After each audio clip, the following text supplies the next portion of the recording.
Hello everyone, नमस्कार। स्वागत है आप सभी का आपके अपने फेवरेट चैनल न्यू लाइट प्रयास पर। तो आज हम लोग डिस्कशन करेंगे अपना all India full syllabus test 25th।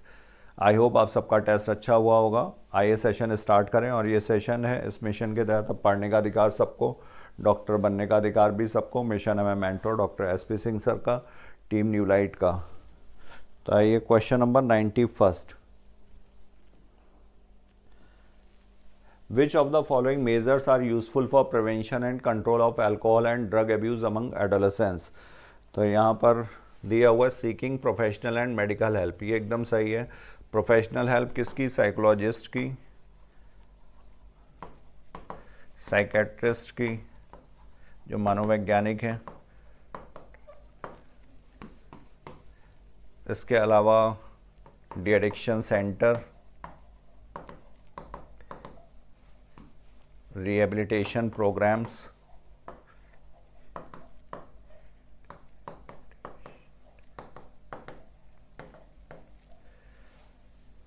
Looking for danger signs, ये भी ठीक है। डेंजर साइंस क्या क्या हैं? तो इसमें absence, unexplained absence, drop in academic performance, depression, lack of interest in hygiene,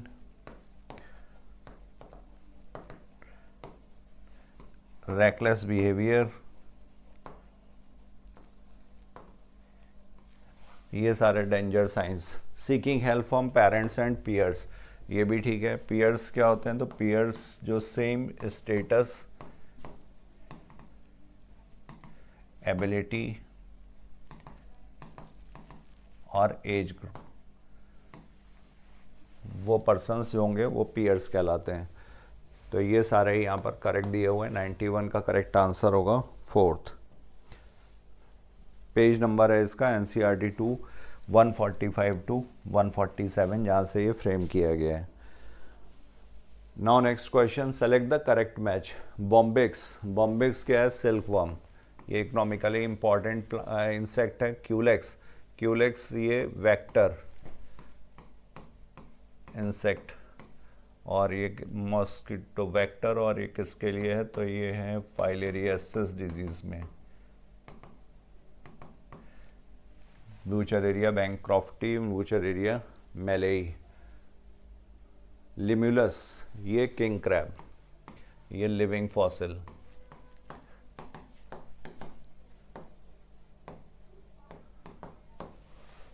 हेरोडेनेरिया, ये ब्लड सकिंग लीच। तो करेक्ट आंसर होगा, सामने मैचिंग दी हुई है, A is 1, B is 2, C is 3 and D is 4। 92 is first। NCERT 1 page number 43 and 44। Bombyx, silkworm, Anopheles, Culex, Aedes mosquito vectors। Now question number 93rd, which type of role PGR play in plants? Plant growth regulators, इनके role antagonistic भी हो सकते हैं, एक दूसरे के action को oppose करेंगे। सिनर्जिस्टिक, एक दूसरे को सपोर्ट करेंगे, प्रमोट करेंगे। इंडिविजुअलिस्टिक, जो इनका अलोन कैरेक्टरिस्टिक फंक्शन है वो इंडिविजुअलिस्टिक। तो एंटागोनिस्टिक के अगर एग्जांपल्स यहाँ पर देखा जाए, एंटागोनिस्टिक में सबसे पहले यहाँ पर अपाइकल डोमिनेंस। अपाइकल डोमिनेंस में ऑक्सिन और cytokinin. Cytokinin will overcome apical dominance, auxin जो है अपाइकल डोमिनेंस के लिए रिस्पॉन्सिबल है। इसके बाद यहाँ पर सेनेसेंस, सेनेसेंस में cytokinin and abscisic acid.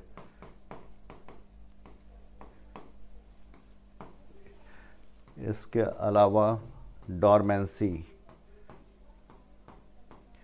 Dormancy में gibberellin and abscisic acid. Gibberellin break करेगा, एब्सिसिक एसिड प्रमोट करेगा। तो ये एंटागोनिस्टिक हो गए। सिनर्जिस्टिक के एग्जांपल्स नोट किए जाएं, तो सिनर्जिस्टिक में है cell division, auxin and cytokinin, दोनों एक दूसरे के एक्शन को सपोर्ट करेंगे। सेल डिवीजन के अलावा एब्सिजन, एब्सिजन में यहाँ पर एब्सिसिक एसिड, एंड एथिलीन, इन दोनों का सेम एक्शन होगा, सपोर्टिव रोल होगा। इंडिविजुअलिस्टिक में हार्मोन अलोन जो फंक्शन करेगा उसका जो कैरेक्टरिस्टिक फंक्शन है, जैसे ऑक्सिन के लिए फोटोट्रोपिज्म,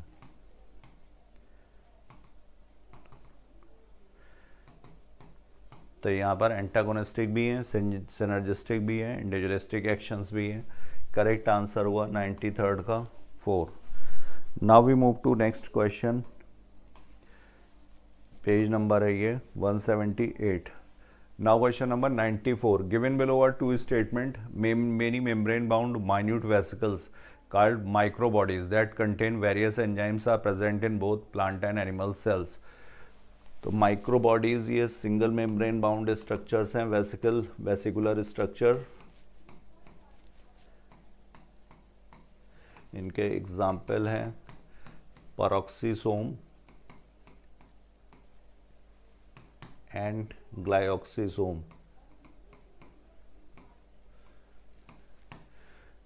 पेरोक्सिसोम का रोल होता है फोटो रेस्पिरेशन में भी,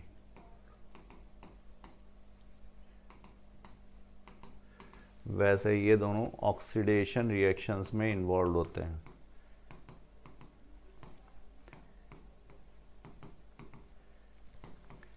तो ये स्टेटमेंट एकदम सही है। Centromere hold 2 chromatids of A chromosome, यहाँ पर ये सेंट्रोमियर प्राइमरी कंस्ट्रक्शन, इसके दोनों तरफ काइनेटोकोर डिस्क लाइक, जहाँ पर स्पिंडल फाइबर्स आकर के अटैच होंगे। तो ये क्या कर रहा है, ये दोनों क्रोमेटिड्स को होल्ड करता है। Centromere is also known as primary construction, तो ये यहाँ पर सही है। Both statement 1 and 2 are correct. Answer होगा यहाँ पर 4th 94 का। Now we move to next question, page number है इसका 101 and 102। Now question number 95th, which of the following is not a source of restriction endonuclease?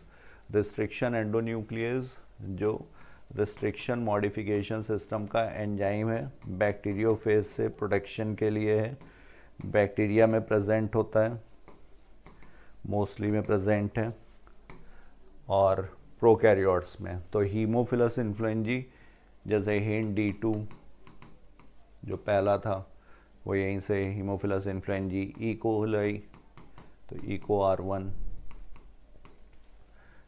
Bacillus अमाइलोलिक्यूफेशियंस इससे बैम H1,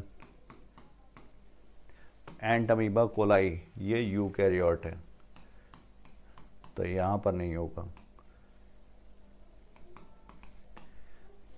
not a source. Answer होगा यहाँ पर 3rd 95th। Page number है ये 165 166।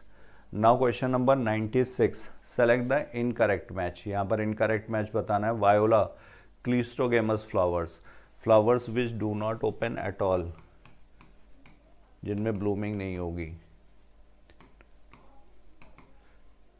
तो ये क्लिस्टोगेमस फ्लावर्स ये कहाँ पर हैं, वायोला में है, ऑक्जेलिस में है और कॉमेलाइना में है। Viola is also known as pansy, commonly known as. तो व्यू ये यहाँ पर ही वायोला, ऑक्जेलिस और कॉमेलाइना, इसमें दोनों तरीके के ही होते हैं, क्लिस्टोगेमस भी है और एज वेल एज चैज्मोगेमस जो ओपन होंगे। तो क्लिस्टोगेमस का एडवांटेज ये है assured seed set formation, seed set सुनिश्चित है, सीड का formation even in absence of pollinator, अगर पॉलिनेटर नहीं भी है तो भी यहाँ पर ये फॉर्मेशन होगा ही होगा।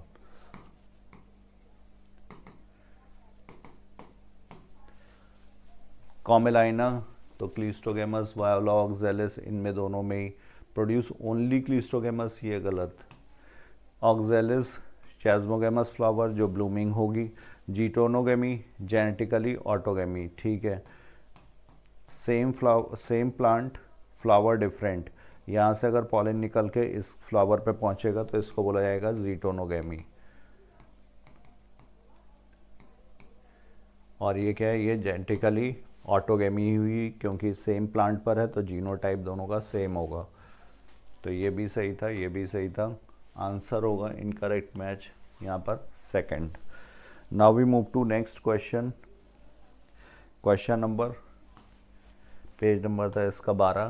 Question number 97, given below are two statement, one is labelled as assertion and the other is labelled as reason.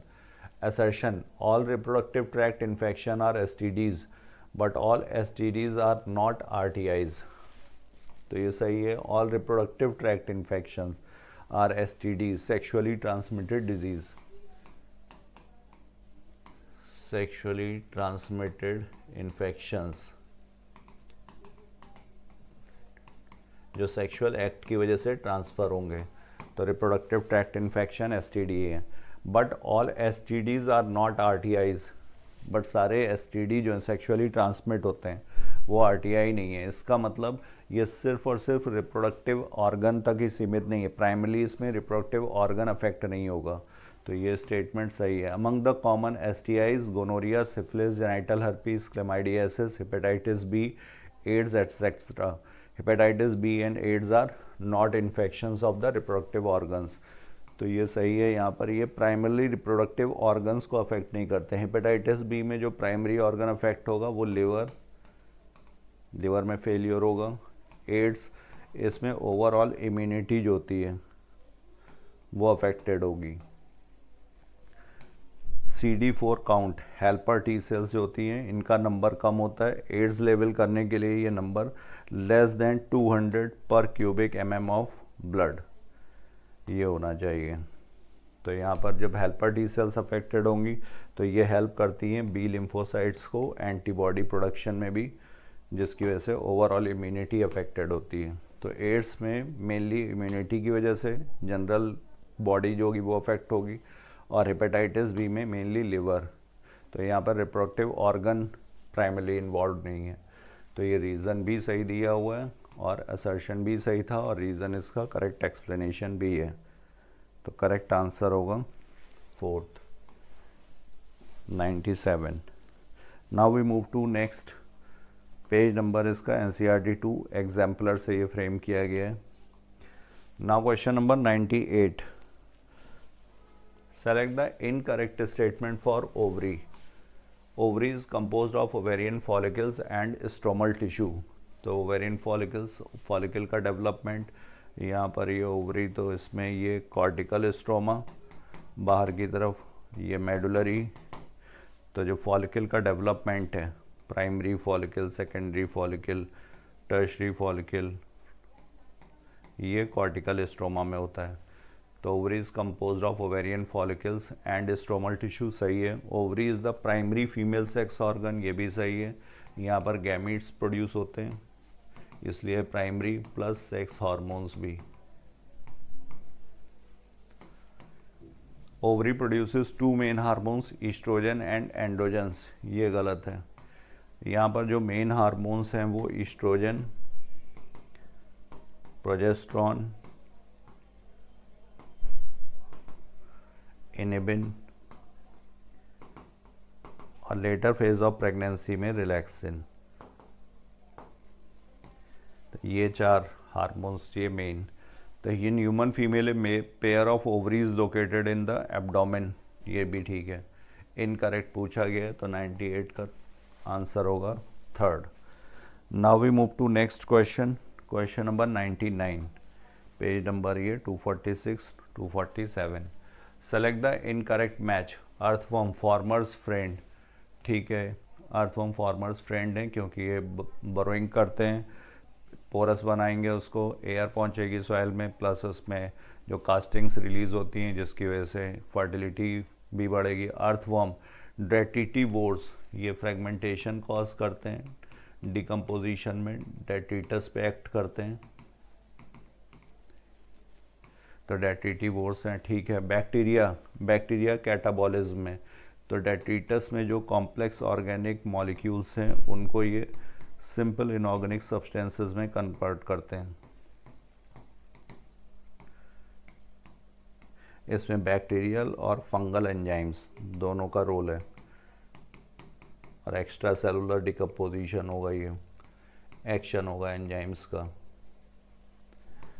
तो ये भी ठीक था। Humus highly suitable to microbial action and undergoes decomposition at an extremely fast rate, ये गलत है।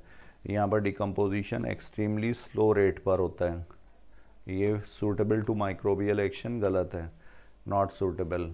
तो correct answer incorrect match 99 का यहाँ पर fourth. Now we move to next question, question number 100, page number है ये 207 208। An abnormal human baby with 44 autosomes plus XXX chromosome was born due to, तो ऑटोसोम्स का पेयर है 44, फ्यूजन ऑफ 2 ओवा and 1 sperm. अगर 2 ओवा फ्यूज़ होंगे और 1 स्पर्म फ्यूज़ होगा तो यहाँ पे ऑटोसोम्स का नंबर ये 44 नहीं रह जाएगा, ये और ज़्यादा हो जाएगा। Fusion of 2 sperms and 1 ovum, ये भी गलत है, इसमें भी ऑटोसोम्स का नंबर 44 नहीं होगा। Formation of abnormal sperms in the father, अगर एबनॉर्मल स्पर्म्स हैं तो ऑटोसोम्स प्लस XY, और इस कंडीशन में प्रोबेबिलिटी होगी कि मेल होगा, XXX नहीं। तो फॉर्मेशन ऑफ एबनॉर्मल ओवा इन द मदर, अगर ओवा इस तरह का बने और ये फिर मेल गैमीट से फ्यूज़ हो, ये फीमेल गैमीट ओवा और ये मेल गैमीट, तब इसमें ये प्रोबेबिलिटी होगी। तो करेक्ट आंसर होगा यहाँ पर 100 का fourth. Now next question, question number 101, page number था ये 75 and 76। Which of the following are the incorrect match, यहाँ पर इनकरेक्ट बताना है आपको। एक्सप्लांट टिश्यू कल्चर, तो tissue culture explant any part of the plant,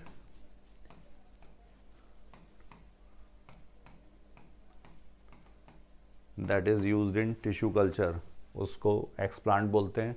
tissue culture क्या है, तो टिश्यू कल्चर में growing explant in nutritive media,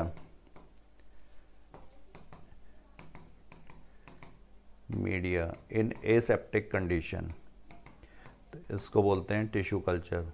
तो मैचिंग एकदम सही है। Micro propagation tissue culture, micro इसके स्मॉल साइज़ की वजह से माइक्रो प्रोपगेशन, तो थाउजेंड्स ऑफ प्लांट्स जो टिश्यू कल्चर मेथड से तैयार होते हैं यूजिंग एक्सप्लांट, इसी को बोलते हैं micro propagation. Micro propagation is an application of tissue culture.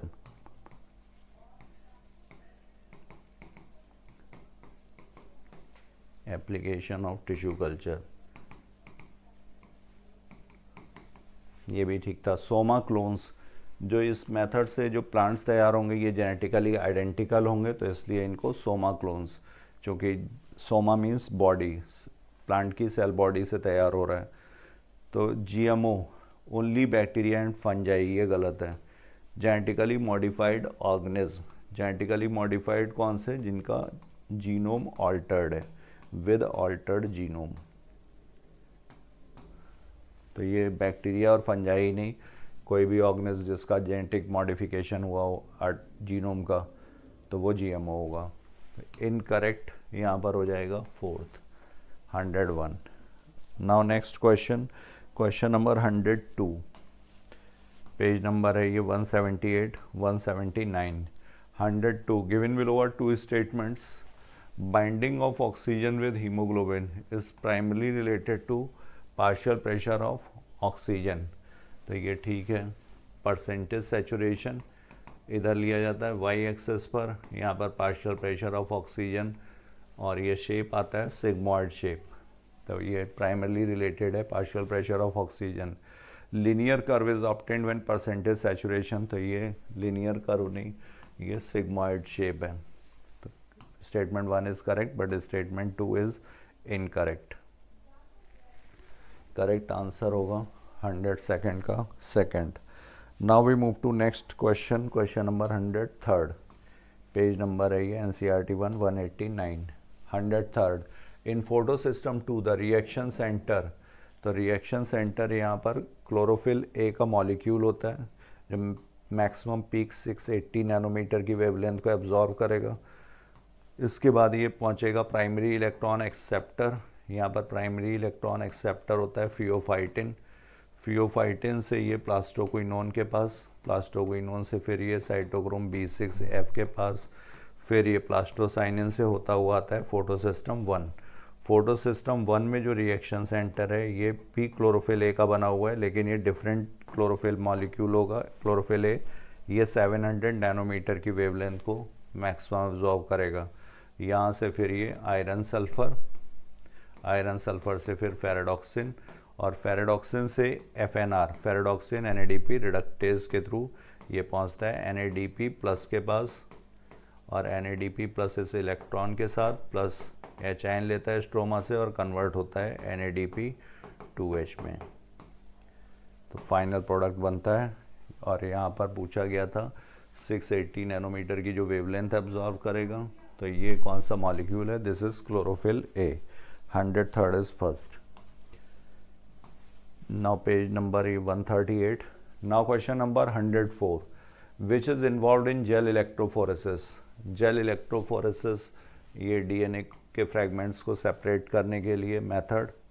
यहाँ पर निगेटिव, इधर ये एनोड, पॉजिटिव इलेक्ट्रोड, ये वेल, इसमें सैंपल्स लोड किए जाएंगे और ये अकॉर्डिंग टू साइज़ ये फ्रैगमेंट सेपरेट होते हैं।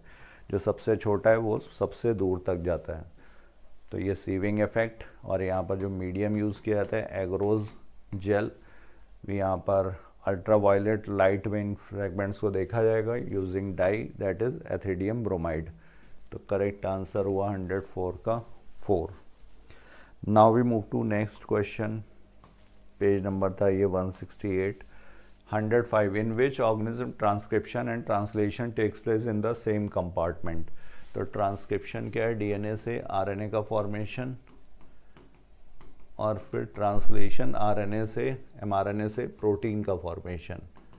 तो ये दोनों साथ साथ हों, एक ही कंपार्टमेंट में हों, तो ये पॉसिबल होगा प्रोकैरियोट्स में।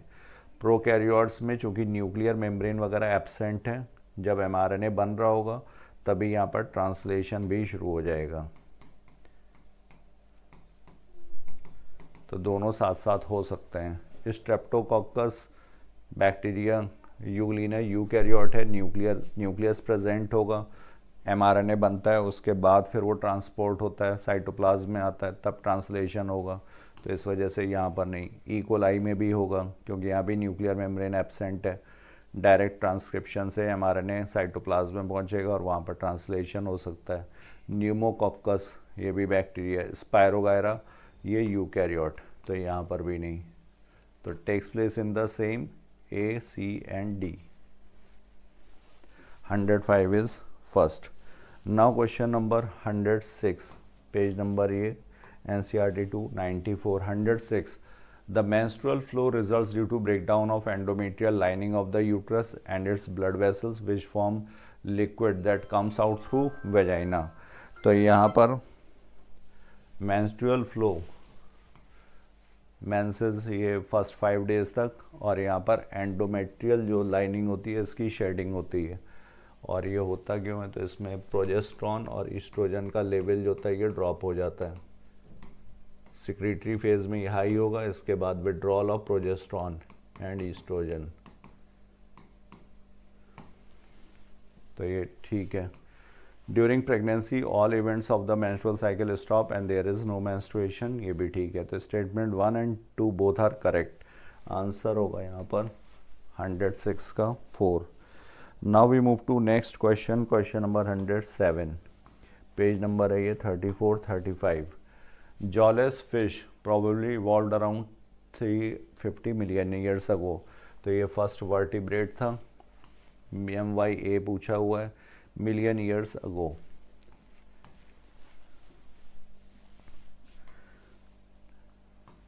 NCERT 2 121 122। In plants there are several reasons why plants can get along without respiratory organs. These reasons are, तो स्पेशलाइज रेस्पिरेटरी ऑर्गन्स यहाँ पर नहीं है गैसियस एक्सचेंज के लिए प्लांट्स में। उसके रीजंस क्या हैं? रीजंस दिया हुआ पहला, root stem and leaves respire at rates far lower than animals do. तो एनिमल्स में स्पेशलाइज्ड रेस्पिरेटरी ऑर्गन्स हैं जबकि प्लांट्स में नहीं। तो उसका रीज़न पहला कि यहाँ पर रूट्स और प्लांट्स में इनके जो रेस्पिरेशन रेट है वो काफ़ी स्लो है। When cells photosynthesize, availability of oxygen is not a problem in these cells since oxygen is released within the cell.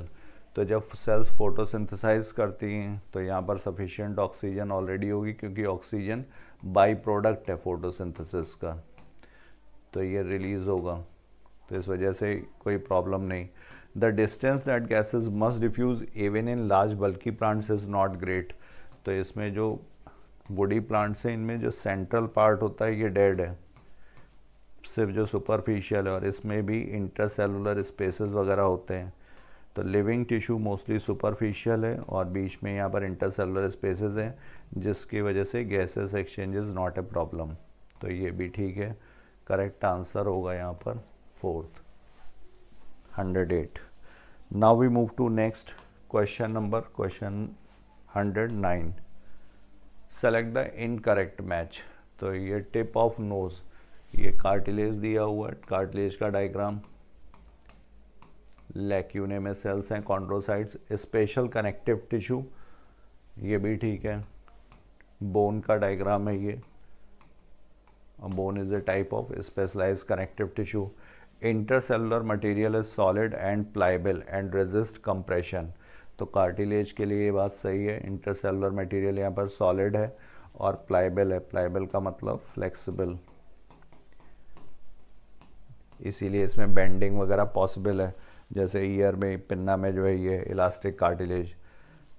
Dense regular connective tissue, ये डेंस रेगुलर कनेक्टिव टिश्यू यहाँ पर गलत दिया हुआ है. डेंस रेगुलर कनेक्टिव टिश्यू का example क्या होगा? टेंडन्स एंड लिगामेंट्स, ये बोन है. तो ये डायग्राम गलत. 109 is fourth. Now we move to next, old NCERT से था. Now question number 110. Given below are two statements, statement 1 and 2. Sometimes for certain ecological investigation, there is no need to know the absolute population densities. Relative densities serve the purpose equally well. Under normal conditions, immigrations are the most important factors influencing population density. So under normal conditions, birth and death,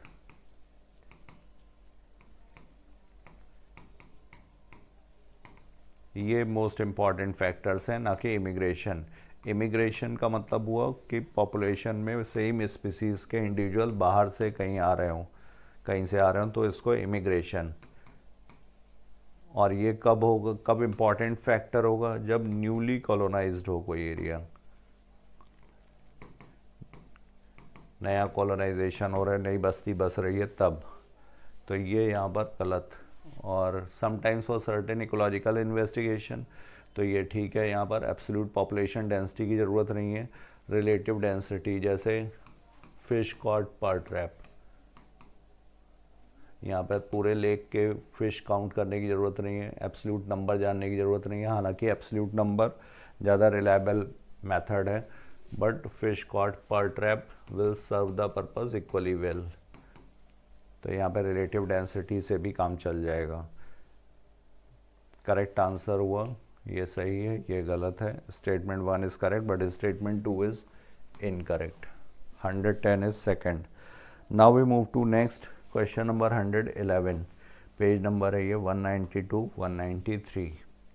Given below are two statement, assertion and reason. Tropics have greater biological diversity, the more solar energy available in the tropics. तो ये ठीक है, biological diversity tropics में ज़्यादा होती है in comparison to temperate या polar regions. Tropical region ये 23.5 degree north to 23.5 degree south, ये ट्रॉपिकल रीजन इक्वेटर के दोनों तरफ ये. और जैसे जैसे हम इक्वेटर से पोल की तरफ मूव करेंगे तो लैटिट्यूडनल ग्रेडियंट, यहाँ पर पॉपुलेशन डेंसिटी, जो बायोलॉजिकल डाइवर्सिटी जो है वो कम होती जाएगी. तो उसका रीज़न क्या है कि इस एरिया में वर्टिकल सनलाइट होगी, सोलर लाइट की अवेलेबिलिटी ज़्यादा होगी. सोलर लाइट अगर ज़्यादा है तो ग्रॉस प्राइमरी प्रोडक्टिविटी ज़्यादा होगी. ग्रॉस प्राइमरी प्रोडक्टिविटी ज़्यादा होगी तो कैरिंग कैपेसिटी ज़्यादा होगी उस इकोसिस्टम की, उस रीजन की. कैरिंग कैपेसिटी ज़्यादा, तो ज़्यादा नंबर ऑफ इंडिविजुअल्स, ज़्यादा स्पीसीज सपोर्ट कर सकता है। तो इसलिए यहाँ पर ये भी सही है, ये भी सही है, और ये इसका करेक्ट एक्सप्लेनेशन भी है। Are correct and reason is the correct explanation of assertion. 111 का हो गया फोर्थ पेज नंबर, ये एग्जाम्पलर से फ्रेम किया गया है। Now question number 112, which kind of meristem are free of virus. तो मेरिस्टेम यहाँ पर अपाइकल एक्सिलरी दोनों टाइप की ये वायरल इन्फेक्शन से फ्री है। मेरिस्टेम कल्चर यूज़ करके हम लोग वायरस फ्री प्लांट बना सकते हैं। इससे नए प्लांट्स जो ग्रो होंगे वो वायरस इन्फेक्शन फ्री होंगे। और उसका रीज़न क्या है, तो रैपिड ग्रोथ होती है मेरिस्टेम की, वायरस उतना पेस मेंटेन नहीं रख पाएगा। दूसरा रीज़न है ये एवैस्कुलर, यहाँ पे वैस्कुलर जाइलम फ्लोएम वगैरह नहीं होंगे मेरिस्टेम रीजन में। तो करेक्ट आंसर होगा यहाँ पर बोथ 1 और 2, क्योंकि वायरस का स्प्रेड फ्लोएम वगैरह के थ्रू होगा, वैस्कुलर बंडल चाहिए। NCERT 2 page number 178। Now question number 113। 113 में दिया हुआ है select the in situ conservation. तो इन सीटू में बायोडाइवर्सिटी कंजर्वेशन के लिए ऑन साइट कंजर्वेशन होता है, जहाँ पर है वहीं पर उसको संरक्षित किया जाएगा। इसमें हॉट स्पॉट, बायोस्फीयर रिजर्व,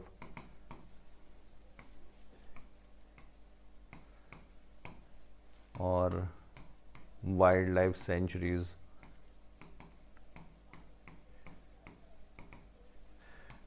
और इसके अलावा नेशनल पार्क्स, सेक्रेड ग्रुप्स,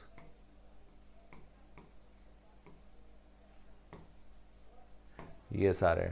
तो national park, biosphere reserve, sacred group, ये in situ conservation. Seed bank जो है ये एक्स सीटू कंजर्वेशन में आएगा। National parks total 90, biosphere reserves यहाँ पर 14, हॉट स्पॉट्स 34। करेक्ट आंसर होगा यहाँ पर A B C. 113 is second. Now we move to next question, question number 114, page number 224 225।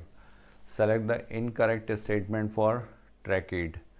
तो ट्रैकिड कंपोनेंट है जाइलम का। जाइलम में 4 कंपोनेंट्स हैं, tracheid, vessel, xylem parenchyma and xylem fibre.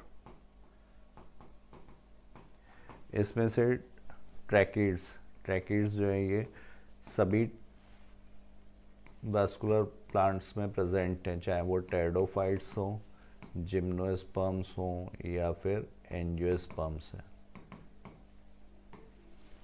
Vessels जो है ये मोस्टली एंजियोस्पर्म्स में हैं। कुछ जिम्नोस्पर्म्स में भी होते हैं, जैसे नीटेल्स जो ग्रुप है। तो करेक्ट आंसर यहाँ पर इनकरेक्ट स्टेटमेंट पूछा गया, हेल्प इन वाटर ट्रांसपोर्ट, ठीक है। मेन ट्रैकियरी एलिमेंट्स में आते हैं ट्रैकिड और vessels. Present in only gymnosperm and angiosperm, गलत। इट इज़ नॉन लिविंग, ठीक है। It is component of xylem. तो इनकरेक्ट यहाँ पर होगा 114 का second. Now we move to next, ये ओल्ड NCERT 1 से फ्रेम किया गया है। Select the incorrect statement for C4 plants. It responds to higher temperatures and show high rate of photosynthesis. तो इसकी फोटोसिंथेटिक यील्ड ज़्यादा होती है, हायर टेम्परेचर्स को रिस्पॉन्ड करेगा। इसका टेम्परेचर ऑप्टिमम होता है 30 to 40 degree centigrade. Primary CO2 acceptor is 3 carbon molecule, और यहाँ पर 3 कार्बन मॉलिक्यूल है phosphoenol pyruvate. And rubisco and PEPcase both are involve in CO2 fixation. PEPcase यहाँ प्रेजेंट होता है, क्रैंस एनाटमी है मीजोफिल सेल्स में, और रुबिस्को प्रेजेंट होता है बंडल शीथ सेल्स में। तो ये यहाँ पर ये भी ठीक था, ये भी ठीक है, ये यहाँ पर इनकरेक्ट है। एक्सेप्टर इज़ 4, इनकरेक्ट बताना था। 115 का करेक्ट आंसर होगा सेकंड। पेज नंबर है ये 145 to 150। Now question number 116, select the correct statement for excretory organ in humans. तो यहाँ पर correct statement, lungs, liver and skin also helps in the elimination of excretory waste. तो ये ठीक है। लंग्स जो हैं कार्बन डाइऑक्साइड और वाटर दोनों के लिए, लिवर यहाँ पर bilirubin, biliverdin,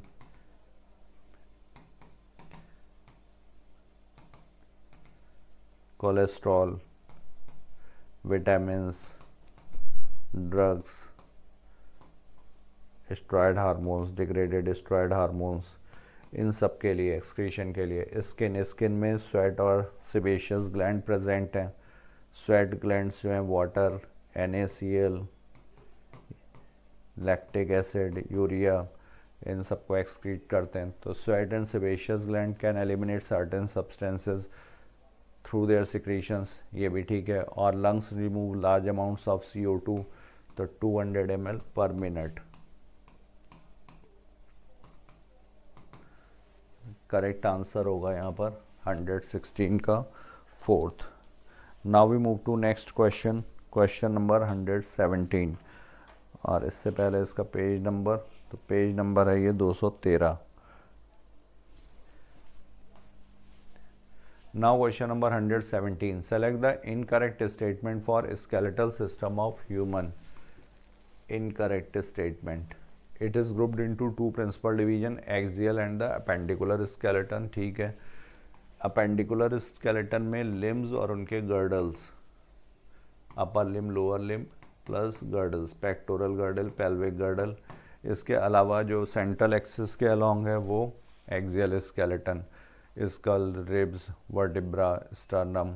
school is composed of 4 set of bones, ये गलत, 2 सेट ऑफ बोन्स हैं, cranial and facial. Total number है 22। क्रेनियल बोन्स हैं 8, फेशियल बोन्स हैं 14। Axial skeleton comprise 80 bones distributed along the main axis of the body. ठीक है। 126 यहाँ पर अपेंडिकुलर में, ये axial. In skull 2 occipital condyles present, इसीलिए इसे डाइकॉन्डाइलिक बोलते हैं। Skull, human skull is dicondylic, तो इसलिए यहाँ पर करेक्ट आंसर होगा second, 117। Now we move to next, page number ये 224, 225, NCERT 1। Now 118, the loss of biodiversity can be prevented by. तो biodiversity loss, it can be prevented by practice of recycling waste paper etcetera, prevent over exploitation of medicinal and commercial plants and animals। ठीक है। biodiversity loss is mainly due to habitat loss and fragmentation।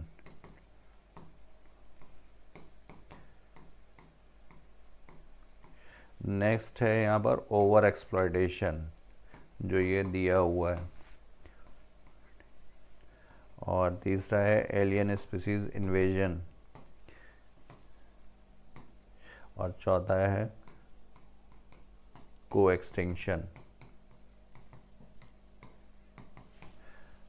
तो इसमें से over exploitation सही है। Generating awareness among the public on the importance of biodiversity conservation through skits, screening of films, lectures etcetera, ये भी ठीक है। तो 1, 2 and 3 all. 118 is third. Now we move to next, page number ये 225, 225। Select the incorrect statement for thymus gland. Incorrect, it plays a major role in the development of the immune system. ठीक है। T lymphocytes के maturation के लिए thymus में होगा। This gland secretes the steroid hormone called thymosin. तो ये steroid hormone गलत दिया हुआ है, ये पेप्टाइड हार्मोन है thymosin. Thymus is generated in old degenerated in old individuals, ये भी ठीक है। इसी वजह से इम्यूनिटी वीक हो जाती है। It is a lobular structure located between lungs behind sternum on the ventral side of the aorta. तो ये ठीक है, स्टर्नम के पीछे की तरफ है, एओर्टा के वेंट्रल साइड पर है। तो इनकरेक्ट यहाँ पर हुआ second 119। Now we move to next question number 120। In an E. coli strain, I gene mutated and its product cannot bind the inducer molecule. If the growth medium is provided with lactose, what will be the outcome? तो लैक्टोपरॉन में यहाँ पर regulator gene है I, फिर promoter, फिर इसके बाद operator और इसके बाद फिर स्ट्रक्चरल जीन Z, Y और A। Z is for beta galactosidase, Y is for permease and A is for transacetylase। ये रिप्रेसर mRNA बनाएगा, फिर रिप्रेसर प्रोटीन बनती है और रिप्रेसर प्रोटीन को इनएक्टिवेट करने के लिए इंड्यूसर यहाँ पर होता है लैक्टोज या एलोलैक्टोज।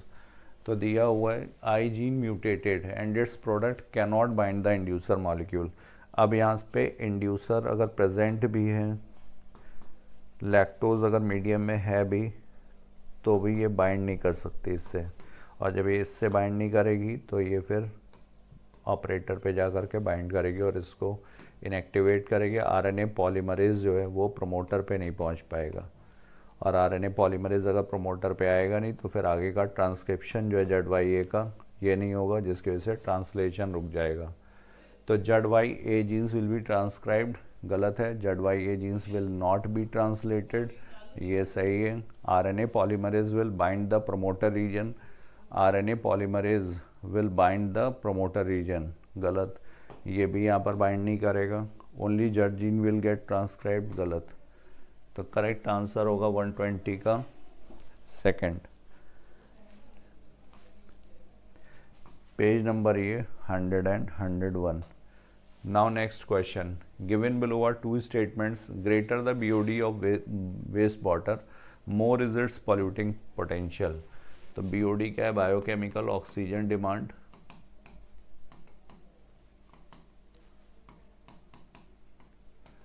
और BOD अगर ज़्यादा है इसका मतलब ऑर्गेनिक मैटर ज़्यादा है।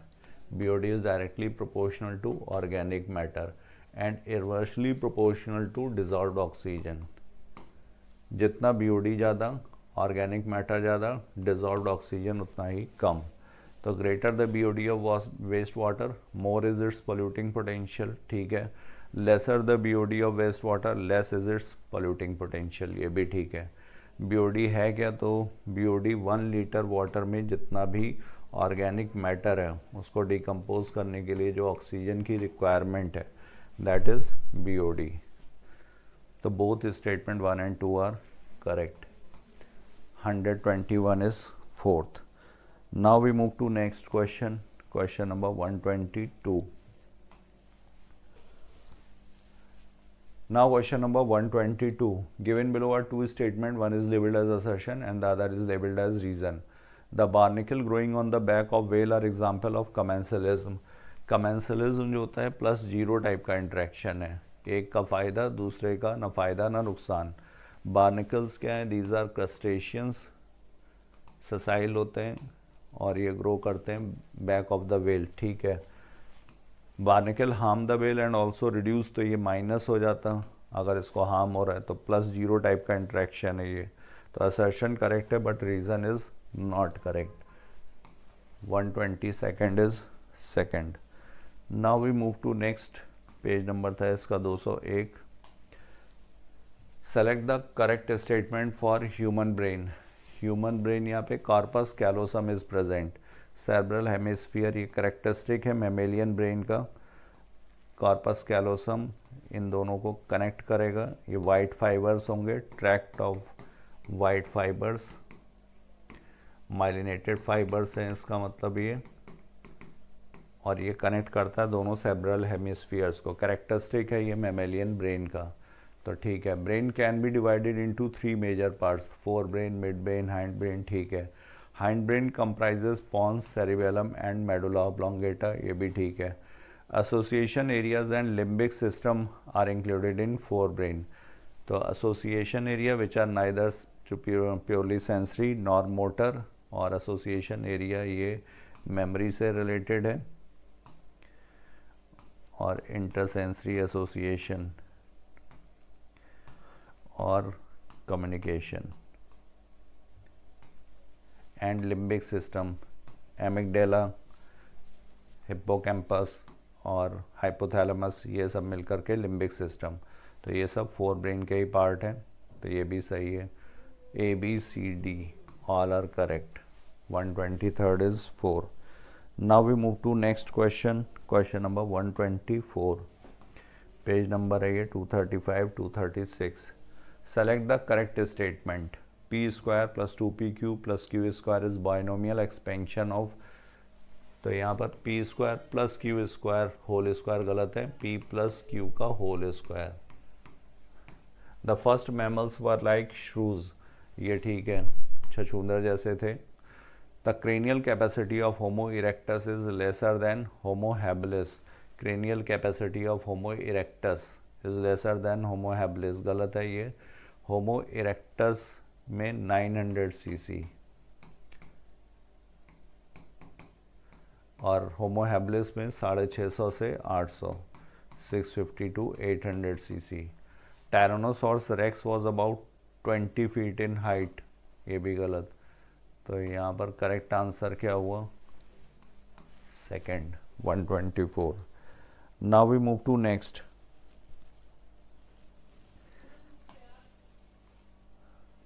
पेज नंबर है ये 122 125।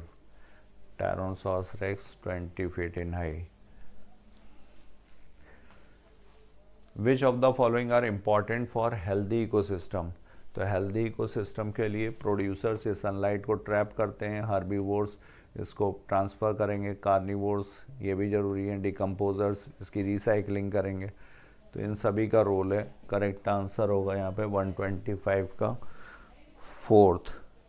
Now we move to next question. Page number है ये 206 से 208। 126 given below are two statements. In all pathogen only nucleic acid are infectious. तो सारे पैथोजन में सिर्फ न्यूक्लिक एसिड इन्फेक्शियस है, गलत है। वायरस में, और वायरस में भी सारे जैसे प्रायॉन्स हैं उसमें प्रोटीन ही है और वो इन्फेक्शियस है। Parasitic relationship is seen in between tobacco mosaic virus and tobacco plant, ये भी ये सही है। पैरासिटिक रिलेशनशिप है टोबैको मोज़ाइक वायरस और टोबैको प्लांट में। तो करेक्ट आंसर हुआ यहाँ पर statement 1 is incorrect and statement 2 is correct. 126 is third. Now we move to next question. Question number 127। Page number है ये 12 से 21।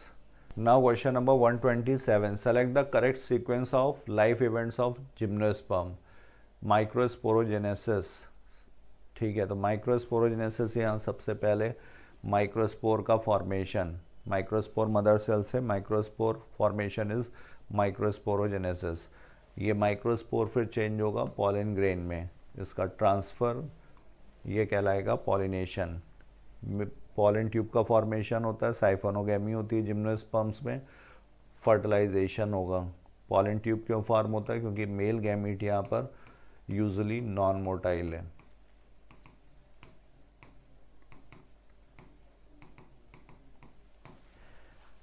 फर्टिलाइजेशन, फॉर्मेशन ऑफ जाइगोट, और उसके बाद फिर एम्ब्रियोजेनेसिस, माइटोटिक डिवीजन्स होंगे, एम्ब्रियोजेनेसिस होगी, development of multi cellular sporophytic plant body.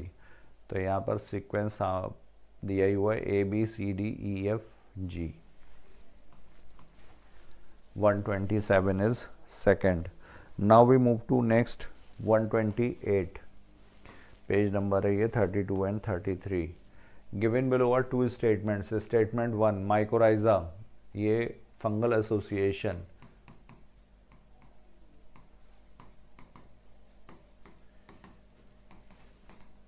with roots of higher plants.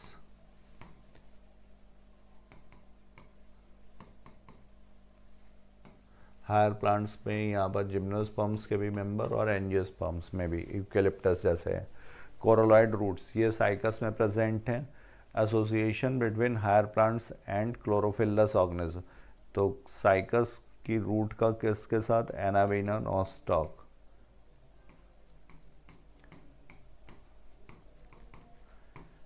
तो फंगस यहाँ पर ए क्लोरोफिलस है, ठीक है, स्टेटमेंट 1। स्टेटमेंट 2 भी सही है क्योंकि ये साइनोबैक्टीरिया है, इसमें क्लोरोफिल प्रेजेंट है, तो क्लोरोफिलस ऑर्गेनिज्म ये भी ठीक है। तो both statement 1 and 2 are correct. 128 is 4. Now question number 129, page number है ये 32, 33। 129 given below are two statements, phloem fiber generally absent in secondary phloem but are found in the primary phloem। तो गलत है, ये जनरली प्राइमरी फ्लोएम में absent है, ये secondary phloem में प्रेजेंट होते हैं। Maturity, at maturity phloem fibres lose their protoplasm and become dead, तो ये डेड कंपोनेंट है फ्लोएम का, ये सही है। फ्लोएम में बाकी 3 जो हैं लिविंग कंपोनेंट्स हैं, सीव ट्यूब, कंपेनियन सेल्स और फ्लोएम पैरेन्काइमा। तो स्टेटमेंट 1 इनकरेक्ट हुआ, स्टेटमेंट 2 यहाँ पर करेक्ट। तो 129 का करेक्ट आंसर होगा थर्ड, ओल्ड एनसीईआरटी से। Now question number 130, select the incorrect match for frog. Final digestion takes place stomach, गलत, इंटेस्टाइन में होगा। इमल्सिफिकेशन ऑफ फैट बाइल के through, partially digested food chyme कहलाएगा, ठीक है। Digestive gland, pancreas, mixed gland है, तो करेक्ट होगा यहाँ पर 130 का फर्स्ट। पेज नंबर ये 81, 82। Now question number 131, in female frog ureter transports. Ureter यहाँ पर क्या फीमेल फ्रॉग है, तो फीमेल फ्रॉग में ये यूरिन, ओनली यूरिन। अगर मेल फ्रॉग होता तो यूरिनोजेनाइटल, गैमीट भी ट्रांसफ़र करता। 82 to 84। Now question number 132, mesosome is the extension of plasma membrane into the cell, these extensions are in the form of, तो ये vesicles, tubules, lamellae के फॉर्म में है। रेप्लिकेशन में हेल्प करते हैं, रेस्पिरेशन में हेल्प करेंगे, सरफेस एरिया बढ़ाएंगे, सेल वॉल फॉर्मेशन में हेल्प करते हैं। तो correct answer A, B, C. Polysome, polysome क्या है, मैसेंजर आरएनए के ऊपर जब ये राइबोसोम्स कई सारे आकर के दोनों यूनिट्स जुड़ेंगी तब इसको बोलते हैं पॉलीसोम या पॉलीराइबोसोम। तो ये यहाँ पर गलत है, 132 का करेक्ट आंसर होगा first. Now we move to next question, page number ये 90, 91। Now 133, select the correct sequence of phases of prophase 1।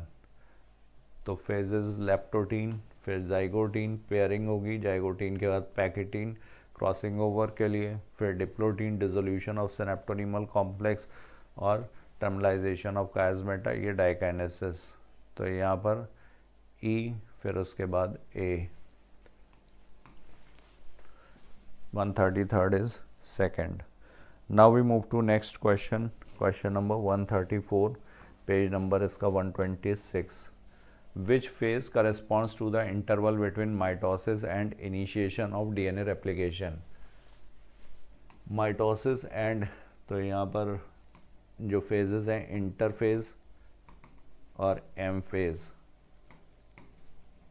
Interphase में G1, S, G2, M phase karyokinesis और साइटोकाइनेसिस। तो कैरियोकाइनेसिस में यहाँ पर जब डिवीज़न होगा between mitosis and initiation of DNA replication, तो G1 ये आएगा गैप 1।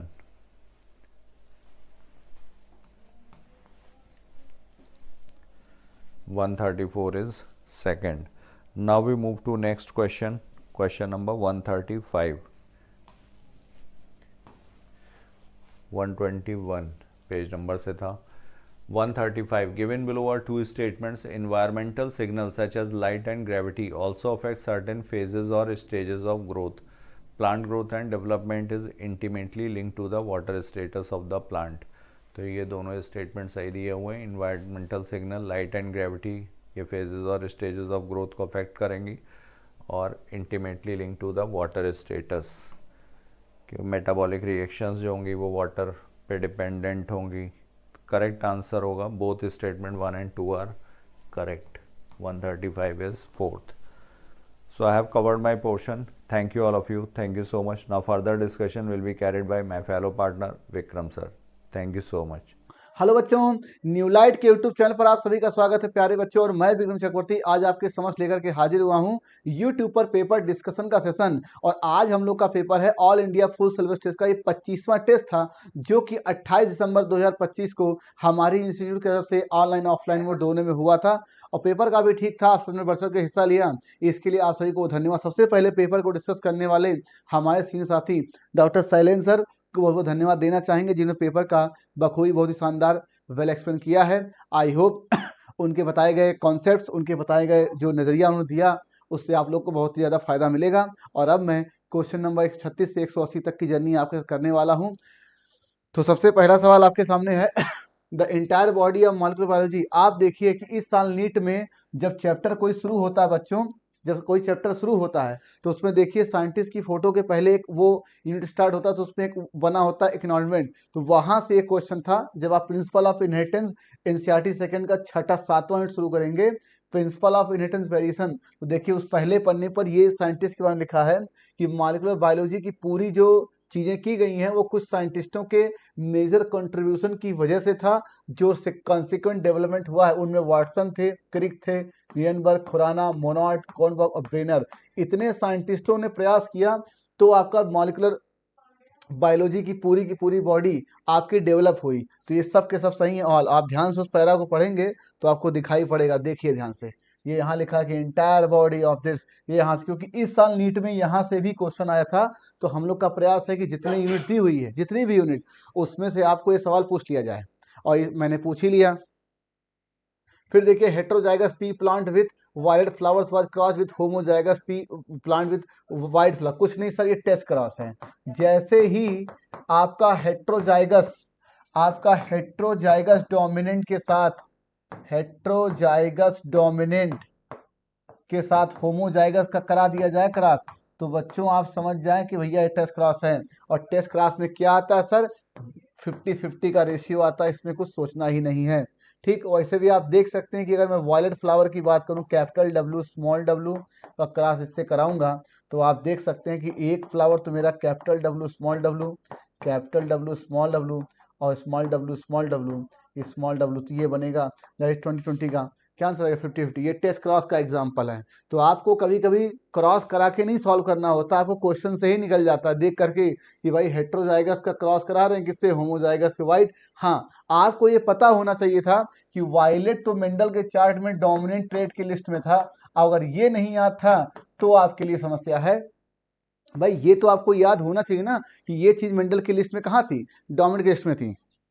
ठीक है, अगला सवाल देखिए। ये आप देखिए जीन पूल। आपको मालूम है कि जब मैं एक बड़े से हैबिटेट में किसी एक पार्टिकुलर स्पीसीज, मान लीजिए एक्स, ये स्पेसिफिक स्पीसीज है एक्स, और एक दिए गए टाइम पीरियड में, एक दिए गए हैबिटेट में इस पूरे जितने भी इनकी स्पीसीज है, एक स्पीसीज के बारे में करूंगा, इसको मैं बोलूंगा पॉपुलेशन सर। तो पॉपुलेशन में क्या होती है sir? Variety, number of individual होते हैं, केवल एक स्पीसीज के व्यक्तियों की संख्या होती है। तो जितना जीन और जितना एलिल इस पूरे पॉपुलेशन में है वही जीन पूल है। तो क्या बोलेंगे? Total number of genes and their alleles in a given population. ये कम्युनिटी में नहीं होगी सर, ये पॉपुलेशन में होगी, याद रखिएगा।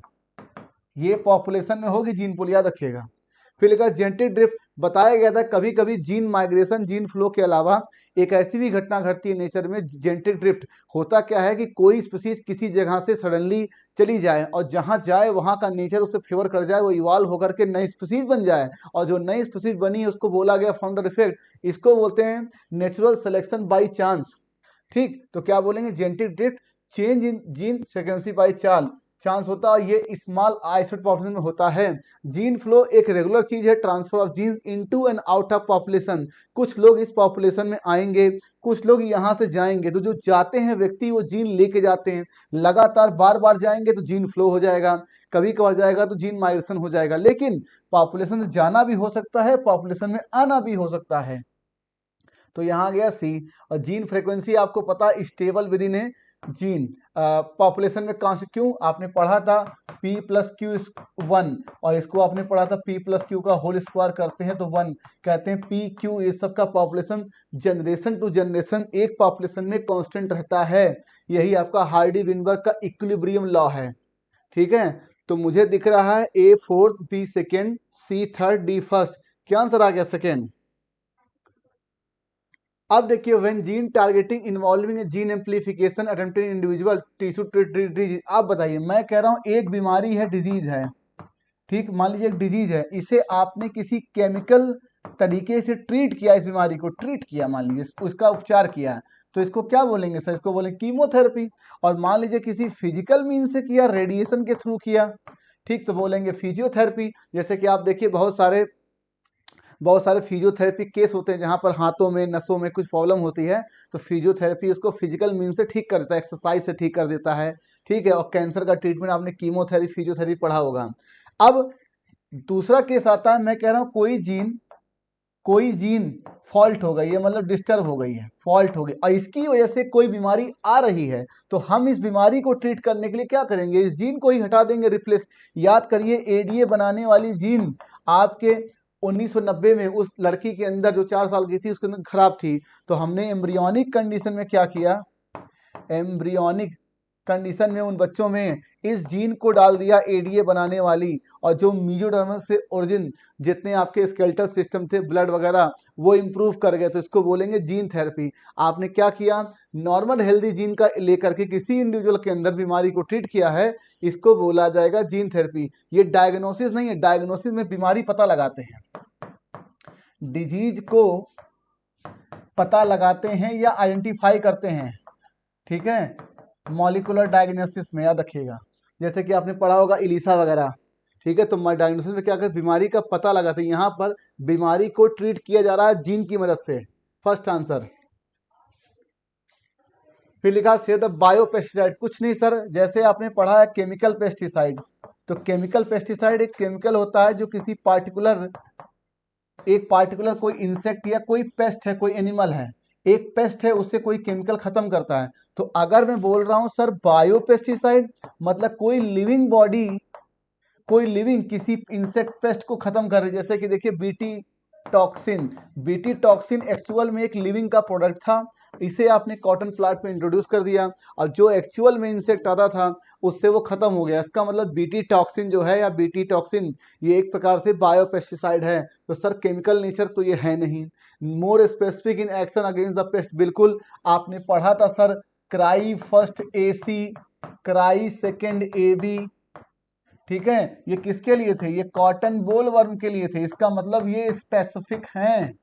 ठीक है, ये ऐसा नहीं है कि किसी को भी मार देगा, ये मच्छर को मार देगा, ये किसी तितली को मार देगा, ऐसा नहीं है। कॉटन बोल वर्म, और safer for environment than chemical, बिल्कुल नहीं। नो पोल्यूशन, इनसे पोल्यूशन नहीं होना है, तो ये सब सही है ऑल। अब देखिए kite surgical procedure as a contraceptive, अब यहाँ कंफ्यूजन बच्चों को हुई। कॉन्ट्रासेप्टिव ध्यान से देखिए, इसकी हिंदी को बोलते हैं गर्भ निरोधक।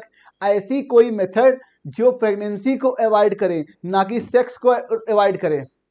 मेल फीमेल के बीच जो सेक्सुअल इंटरकोर्स सेक्स होता है, आप कंडोम का इस्तेमाल कर, सेक्स तो हो रहा है लेकिन प्रेगनेंसी अवॉइड हो रही है, तो इसलिए हम क्या कहते हैं? गर्भ निरोधक का मतलब है आप कोई ऐसा डिवाइस, कोई ऐसी चीज इस्तेमाल करें जिससे इम्प्लांटेशन, ओवुलेशन को या फर्टिलाइजेशन को आप प्रिवेंट कर सकें। सेक्सुअल रिलेशन, सेक्सुअल इंटरकोर्स को थोड़ी डिस्टर्ब करेगा। और आप देखिए आइडियल कॉन्ट्रासेप्टिव की डिफिनीशन ही यही थी कि वो सेक्स डिजायर में, सेक्सुअलेशन में प्रॉब्लम ना करे, वरना कोई इस्तेमाल ही नहीं करता। भाई कोई क्यों इस्तेमाल करेगा जब आखिर प्लीजर नहीं आएगा? तो बात को समझिए। तो अब देखिए, अब हमें पता है कि टेस्टिस और ओवरी ये आपके दो गैमीट बनाने वाले आर्गन होते हैं, और इन्हीं के गैमीट के फ्यूजन से आपका फर्टिलाइजेशन होता है, उसके बाद जाइगोट बनता है, ब्लास्टोसिस्ट बनता है, जिसका इम्प्लांटेशन होता है, प्रेगनेंसी सस्टेन्ड होती है बच्चों। तो मैं कह रहा हूं, या एक तरीका ये है कि टेस्टिस से निकलने वाले जो स्पर्म होता है, इसके पाथ को आप डिस्टर्ब कर दें, जैसे कि वैसेक्टोमी। ओवरी से निकलने वाले गैमीट के पाथ को डिस्टर्ब कर दें, जैसे कि ट्यूबेक्टोमी। एक तो ये हो गया। अब सर आप हमसे कहोगे कि सर कैस्ट्रेशन में तो आप या तो मेल पार्ट में टेस्टिस को हटा सकते हैं और ओवरी को हटा सकते हैं, तो क्या ये एक कॉन्ट्रासेप्टिव की तरह होगा? नहीं, ये बिल्कुल नहीं होगा, क्योंकि अगर आप टेस्टिस और ओवरी हटाएंगे तो फीमेल और मेल के अंदर डिफॉर्मिटी आएगी, क्योंकि इनसे संबंधित जो हार्मोन होते हैं, सेक्स हार्मोन, वो भी तो कम हो जाएंगे शरीर में। तो हमारा टारगेट गैमीट ना बनना नहीं था, हमारा टारगेट केवल और केवल फर्टिलाइजेशन को रोकना था, इसलिए ये नहीं होगा। और वैसे टोमी ही सही है थर्ड, और ओवफेक्टोमी होता है removal of ovary, removal of ovary याद रखिएगा। हिस्टेकोटॉमी होता है यूट्रस का रिमूवल, ठीक। और एक आता एक होता ऑर्किकटोमी, ठीक है, और इसको बोलते हैं रिमूवल ऑफ टेस्टिस। ये सब याद कर लीजिए, हो सकता है पेपर में आपसे फंसा दिया जाए कि भाई ये क्या होगा, याद करिएगा, रिमूवल ऑफ टेस्टिस, ठीक है। अब आप कहोगे सर क्या टेस्टिस के हटाने से आपका प्रेगनेंसी अवॉइड हो सकती है? बिल्कुल हो सकती है, लेकिन हम अपने जनरल अप्रोच में ऐसा करेंगे नहीं, क्योंकि हमारे पास दूसरा अल्टरनेटिव वैसेक्टोमी, ट्यूबेक्टोमी अवेलेबल है।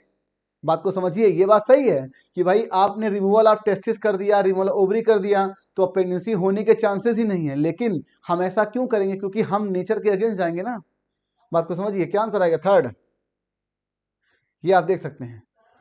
फिर लिखा इफ ए प्लाज्मिड है ओनली वन रेस्ट्रिक्शन साइड। कुछ नहीं सर, इसको ऐसे समझते हैं, देखिए एक प्लाज्मिड है बच्चों, ये प्लाज्मिड है और ये आपका एक नॉर्मल डीएनए है जैसा कि बनाया गया है। अब किताब में ध्यान से देखिए, मैं कह रहा हूं ये इसकी रेस्ट्रिक्शन साइट है, रेस्ट्रिक्शन साइट किसी आरी के लिए। इसने यहाँ कट किया और जैसे ये कट, और मान ली इसने किसी और ने यहाँ कट किया। अब होगा क्या, जब आप इसको कट करेंगे तो ये जो रिंग है ये खुल जाएगी, और खुल के देखिए ऐसे हो जाएगा, बाद में इसका एक बैंड ऐसे खुल के बैंड बन जाएगा। ये टूटेगा, देखिए दो पार्ट में टूटेगा। इसका मतलब जब ये इसको कट करेगा तो ये एक बैंड मिलेगा, और ये कट करेगा तो यहाँ दो बैंड। ये आपके एग्जाम्पलर में बाकायदे डायग्राम सहित सॉल्व है ये, और मैंने उनके डायग्राम को उठाकर सेंटेंस बना के आपको दिया है। आज के पेपर में काफ़ी सवाल एग्जाम्पलर के थे, हालांकि ये कॉन्सेप्ट आपके बायोटेक में है, इसलिए मैंने वहाँ से निकाल के आपको पूछा है। ये एग्जाम्पलर में सॉल्व है, याद रखिएगा, डायग्राम सहित उन्होंने बाकायदे डायग्राम बना के दिखाया है कि यहाँ, और यही डायग्राम मैं आपको समझा रहा हूँ। मैं कह रहा हूँ यहाँ कट करेगा तो जैसे सिंपल सी बात है, ये उंगली है, आपने कट किया, देखिए उंगली खुल के एक बैंड बन गई। तो ये वही चीज़ है कि एक बैंड बनता है, ये दो बैंड बनेगा, ठीक। तो ये दोनों सेंटेंस बिल्कुल सही है कि अगर एक plasmid DNA have only one restriction site for restriction endonuclease when plasmid DNA cuts and separate on एग्रोजेल electrophoresis. और जब आप देखिए, जब आप इसका करेंगे इलेक्ट्रोफोरेसिस तो केवल एक ही बैंड मिलेगा, इसका करेंगे इलेक्ट्रोफोरेसिस दो बैंड मिलेंगे हमें, ठीक। और लीनियर डीएनए के पास भी यही केस है। तो ये दोनों सेंटेंस बिल्कुल सही। ये सवाल आपके एग्जाम्पलर में पूरा सॉल्व है डायग्राम सहित, अब ध्यान से देखिए कभी। अब देखिए व्हाट वुड हैपन एंटी, कुछ नहीं सर, आपको मालूम था कि एंटीबायोटिक एक्चुअल में था ही क्या? एंटीबायोटिक से किसी माइक्रोब से निकलने वाला, किसी माइक्रोब से निकला और बैक्टीरिया के अगेंस्ट काम करेगा, या तो बैक्टीरिया को मार के काम करेगा और या तो बैक्टीरिया की ग्रोथ को सप्रेस करके काम करेगा। यही दो तरीके थे। तो हम क्या करेंगे, बैक्टीरियल डिजीज जो है वो कंट्रोलेबल नहीं होंगी, याद रखिए। और याद करिए जब पेनिसिलिन की डिस्कवरी हुई थी तो पूरी दुनिया में टीबी के मरीज और जितने भी बैक्टीरियल बीमारी के मरीज थे उनके लिए एक वरदान साबित हुआ था। टीबी के, जिनको पहले टीबी हो जाता था आज से 100-150 साल पहले, कि भैया टीबी हो गया तो ये तो क्षय रोग हो गया तो मरी जाएगा। तो आप सोचिए कि आप चीज़ें कितनी बदल चुकी हैं, ठीक। तो बैक्टीरियल डिजीज को आप कंट्रोल नहीं कर सकते थे अगर एंटीबायोटिक की डिस्कवरी ना हुई होती तो। अब देखिए for sex linked acid disease what will be the possibility of male and female. यहाँ बच्चों ने गलती कर दी, वो मेल फीमेल के बीच बोले कि इनकी प्रोजनी इतनी पैदा नहीं। क्वेश्चन में कहीं पर भी ये नहीं लिखा है कि आफ्टर मैरिज जो इनके बच्चे पैदा होंगे उनकी क्या पॉसिबिलिटी होगी। मैं कह रहा हूँ एक मेल है और एक फीमेल है, पर्सन, इंडिविजुअल।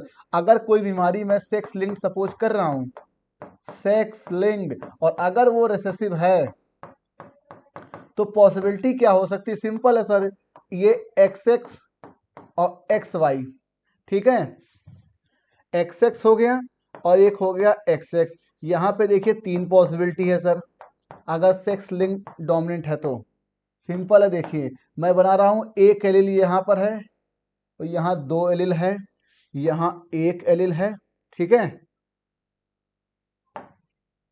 इसको समझिए, ठीक। अब देखिए सेक्स लिंक रिसेसिव का मतलब है कि अगर दो जोड़ी डिप्लॉयड में दो हैं क्रोमोसोम तो दोनों एलील होंगे तो बीमारी होगी। अब देखिए ये डिजीज है, ये आपका कैरियर है, ध्यान से देखिए, ये कैरियर है, ये डिजीज है और ये नॉर्मल है। इसका मतलब फीमेल में 3 पॉसिबिलिटी है, नॉर्मल, डिजीज, कैरियर। और मेल में तो सर केवल 2 पॉसिबिलिटी है, एक डिजीज है और एक आपका नॉर्मल है। अगर सेक्स लिंक रेसिव है तो मतलब मेल कभी भी कैरियर नहीं हो सकता, इसमें याद रखिएगा। तो मेल में भी डिजीज नॉर्मल, फीमेल में भी कैरियर नॉर्मल, फीमेल डिजीज, तो क्या हो जाएगा ACD, क्या हो जाएगा पहला आंसर। अब एक केस और देखिए बच्चों, और अगर मैं कहूं कि सेक्स लिंक डोमिनेंट की बात करेंगे तो भाई साहब ये डिजीज, ये नॉर्मल, और ये दोनों डिजीज और ये नॉर्मल। इसका मतलब सेक्स लिंक रेसिव हो और सेक्स लिंक डोमिनेंट हो, मेल में 2 केस ही हैं, डिजीज और नॉर्मल की। लेकिन फीमेल में अगर सेक्स लिंक डिजीज है, रेसिव है, तो कैरियर डिजीज नॉर्मल, और अगर डोमिनेंट है तो डिजीज और नॉर्मल, यही 2 पॉसिबिलिटी है। अब एक केस और देखिए बच्चों, यहीं पर देखिए, और अगर मैं बोल रहा हूं ऑटोसोमल बीमारी है तो ऑटोसोमल है, ठीक, तो इसके 2 पॉसिबिलिटी सर। पहला तो मैं बना रहा हूं रिसेसिव का, ठीक, रिसेसिव का मैंने बना लिया, ठीक, मैं रिसेसिव का बना रहा हूं। अब देखिए रिसेसिव का मतलब ऑटोसोमल जो होते हैं बच्चों, 22 पेयर मेल फीमेल में समान रहेगा, सेम रहेगा। इसका मतलब जिस तरीके से फीमेल में इसकी ट्रेड दिखाई पड़ेंगे पॉसिबिलिटी, सेम पॉसिबिलिटी फीमेल में भी होगी, मेल फीमेल समान में होगी।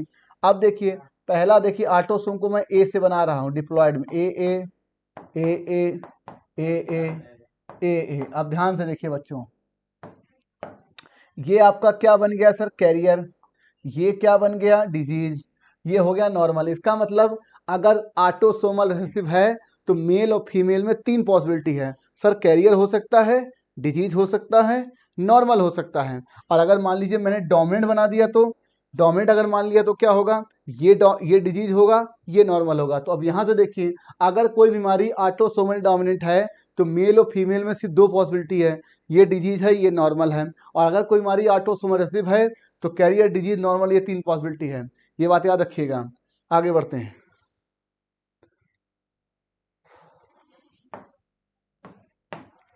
लिखा से the correct option for the given, कुछ नहीं, आपको ये बताया गया है कि मैं अगर इसे एक बड़ा सा हैबिटेट मानूं, यहाँ एक स्पीसीज है ए, एक स्पीसीज है बी, ए वाला कंपटीशन में अगर दोनों के बीच कंपटीशन हुआ, ए सुपीरियर निकला और ये धीरे धीरे करके पूरे हैबिटेट में फैल गया, बड़े से हैबिटेट में से फैल गया मान लीजिए, और जो बी है वो एक पार्टिकुलर रीजन में ही इसे सप्रेस, बहुत ही कम जगहों पर ही उसकी कॉलोनी है, मतलब उसकी स्पीसीज है, नंबर ऑफ इंडिविजुअल कम है और इसने हैबिटेट का बहुत ही कम स्पेसेस जो है वो ऑक्युपाई कर रखा है। अब होगा क्या अगर मैं ए को इस जगह से खत्म कर दूं, ऐसे मैं कह रहा हूं ए को मैंने यहां से रिमूव कर दिया, तो मैं कुछ देर के बाद ये देखूंगा कि जो बी वाला है वो पूरे हैबिटेट में फैल जाएगा, क्योंकि इसका कॉम्पिटिटर है ही नहीं, इसको अब कोई नुकसान पहुंचाने वाला है ही नहीं, तो इसी को बोलते हैं कॉम्पिटिटिव रिलीज। ठीक है, तो लिखा है कि species whose distribution is restricted to a small geographical area because of the presence of a comparatively superior species is found to be expand its distribute dramatically when the competing species experimentally remove. मतलब A को मैंने जब हटा दिया तो B के लिए कोई समस्या है नहीं, तो बी पूरे हैबिटेट में फैल जाएगा। जैसे आप देखिए जब आप क्लास में पढ़ते हैं तो आप बड़े शांतचित्त होकर ध्यान से पढ़ते हैं, क्यों, क्योंकि आपको टीचर का डर रहता है, माँ बाप का डर रहता है। और जैसे क्लास से बाहर टीचर जाता है, बतियाने लगते हैं, मोबाइल चलाने लगते हैं, क्यों, क्योंकि आपको लगता है कोई रोकने टोकने वाला नहीं है। याद रखिएगा। तो क्या आंसर आ गया पहला। आइए देखते हैं क्वेश्चन 146 है द इनकरेक्ट मैच। आपको मालूम था कि कैंसर को पता लगाने के, कैंसर को आइडेंटिफाई या डिटेक्ट करने के लिए कई तरीके थे। उसमें एक बायोप्सी था जिसमें हम शरीर का कोई सस्पेक्टेड टिश्यू लेते थे और उससे पता लगाते थे। दूसरा था हिस्टोपैथोलॉजिकल स्टिचेज, और देखिए विडाल टेस्ट जो होता है डायग्नोस कैंसर नहीं होता, ये टाइफाइड होता है। और एड्स पेशेंट जो होता है ससेप्टेबल होता है for infection for Mycobacterium and toxoplasma. Toxoplasma एक प्रकार का प्रोटोजोवन है, माइकोबैक्टीरियम जो है ये आपका टीबी का बैक्टीरिया, याद रखिएगा। ठीक, तो क्या आंसर आ गया थर्ड। तो हिस्टोपैथोलॉजिकल स्टेज, ठीक है, या बायोप्सी हम कराते हैं, कैंसर के लिए कराई जाती है। ठीक, अब देखिए कोकीन, आपको पता है ये निकाला जाता है एथ्रोजाइलम कोका से, एक प्रकार का बॉडी स्टिमुलेटर है, इसी को कोक या क्रैक कहते हैं, और ये डोपामिन के न्यूरोट्रांसमीटर के इंटरफेयर करता है भेजने के लिए। दूसरा, और जो बेंजोडाइजेपाइन्स है, LSD है और एम्फीटेमाइंस है, ये मेंटल इलनेस में यूज होते ड्रग्स हैं। टोबैको स्मोक से लंग कैंसर आप जानते हैं। और जो ओपिओइड्स होता है इसमें मॉर्फिन वगैरह जो है ओपिओइड्स है, ये स्नॉटिंग और इंजेक्शन से लिए जाते हैं, क्योंकि ओपिओइड्स एक बड़ा आपका ग्रुप है कैटेगरी का, आपने देखा होगा। मॉर्फिन के देखिए इंजेक्शन दिए जाते हैं जब आपका ऑपरेशन वगैरह होता है, मेडिकली दिए जाते हैं। तो ये सब सही है, आप बुक में सेंटेंस देख सकते हैं। ठीक है, यहाँ पे देखिए चीज लिखी हुई है। फिर लिखा अब कुछ नहीं सर, आपको मालूम है कि H2O2 एक हार्मफुल सब्सटेंस है, हार्मफुल सब्सटेंस है। तो अब ये सब्सटेंस कहीं रहना नहीं चाहिए लिविंग बॉडी में, तो इसके लिए दो एंजाइम आपके परऑक्सीडेज कैटालेज, परऑक्सीडेज और कैटालेज, ये दो एंजाइम होता है। इनका प्रोस्थेटिक ग्रुप जो होता है वो हिम होता है, याद करिएगा। तो इसका मतलब यहाँ पे क्या हो जाएगा, प्रोस्थेटिक ग्रुप हिम। इन दोनों के लिए एंजाइम क्या है, परऑक्सीडेज कैटालेज, और उसका है हिम, याद रखिएगा। और ये आपका NAD है, ये जिंक है, जिंक कार्बोक्सीपेप्टाइड के लिए। नियासिन जो होता है वो इस कोएंजाइम का एक कॉन्स्टिट्यूएंट है। फिर देखिए आपको मालूम था सबसे पहले आपका एल्वियोलाई होगा, फिर उसके बाद ट्यूब्यूल आएगा, याद करिएगा। उसको डक्ट बनेगा, फिर आपका मेमोरी एम्पुला होगा, और लैक्टिव हेड डक्ट से ही मिल्क सक आउट होता है। तो क्या आ जाएगा, CEADEAB, याद रखिएगा। और मेमोरी ग्लैंड जो होता है वो एक्सटेंस जेनिटलिया में नहीं आता। मेमोरी ग्लैंड जो होता है वो रिप्रोडक्शन, फीमेल रिप्रोडक्टिव सेक्शन को सपोर्ट करता है स्ट्रक्चरली, याद रखिएगा। ये सेक्स ऑर्गन नहीं है, CEADEB। अब देखिए if the pH in lysosome increase, आपको मालूम था कि pH जो होता है वो एंजाइम फंक्शन के लिए बड़ा ही इंपॉर्टेंट है। एंजाइम फंक्शन के लिए इंपॉर्टेंट है। ठीक, हमें पता है कि अगर ये एसिडिक pH पे काम करता है, अगर मतलब लो pH पे काम करता है, और अगर आपने pH बढ़ा दिया, हाई pH कर दिया, तो फिर ये इनएक्टिव हो जाएंगे, इसके एंजाइम याद रखिएगा। और इसमें सारे के सारे कार्बोहाइड्रेट, प्रोटीन, लिपिड सबको और DNA RNA सबको पहचान डाइजेस्ट करने वाले एंजाइम पाए जाते हैं। सेकेंड आंसर लिखा if a female individual small round head, furrowed, tongue partially open mouth. अब देखिए ये सारे सिम्टम लिखे हैं डाउन सिंड्रोम के। ठीक है, डाउन सिंड्रोम मेल और फीमेल दोनों में होगा, क्योंकि ये ऑटोसोमल है। और ऑटोसोमल है सर, इसमें क्या होता है, एक क्रोमोसोम जो होता है वो 21वें नंबर पे आके बढ़ जाता है। तो जो क्रोमोसोम पहले 46 था अब वो 47 हो जाता है। और एक प्रकार का ये हाइपर एन्यूप्लॉइडी का एग्जाम्पल है, याद रखिएगा। That is 2n+1।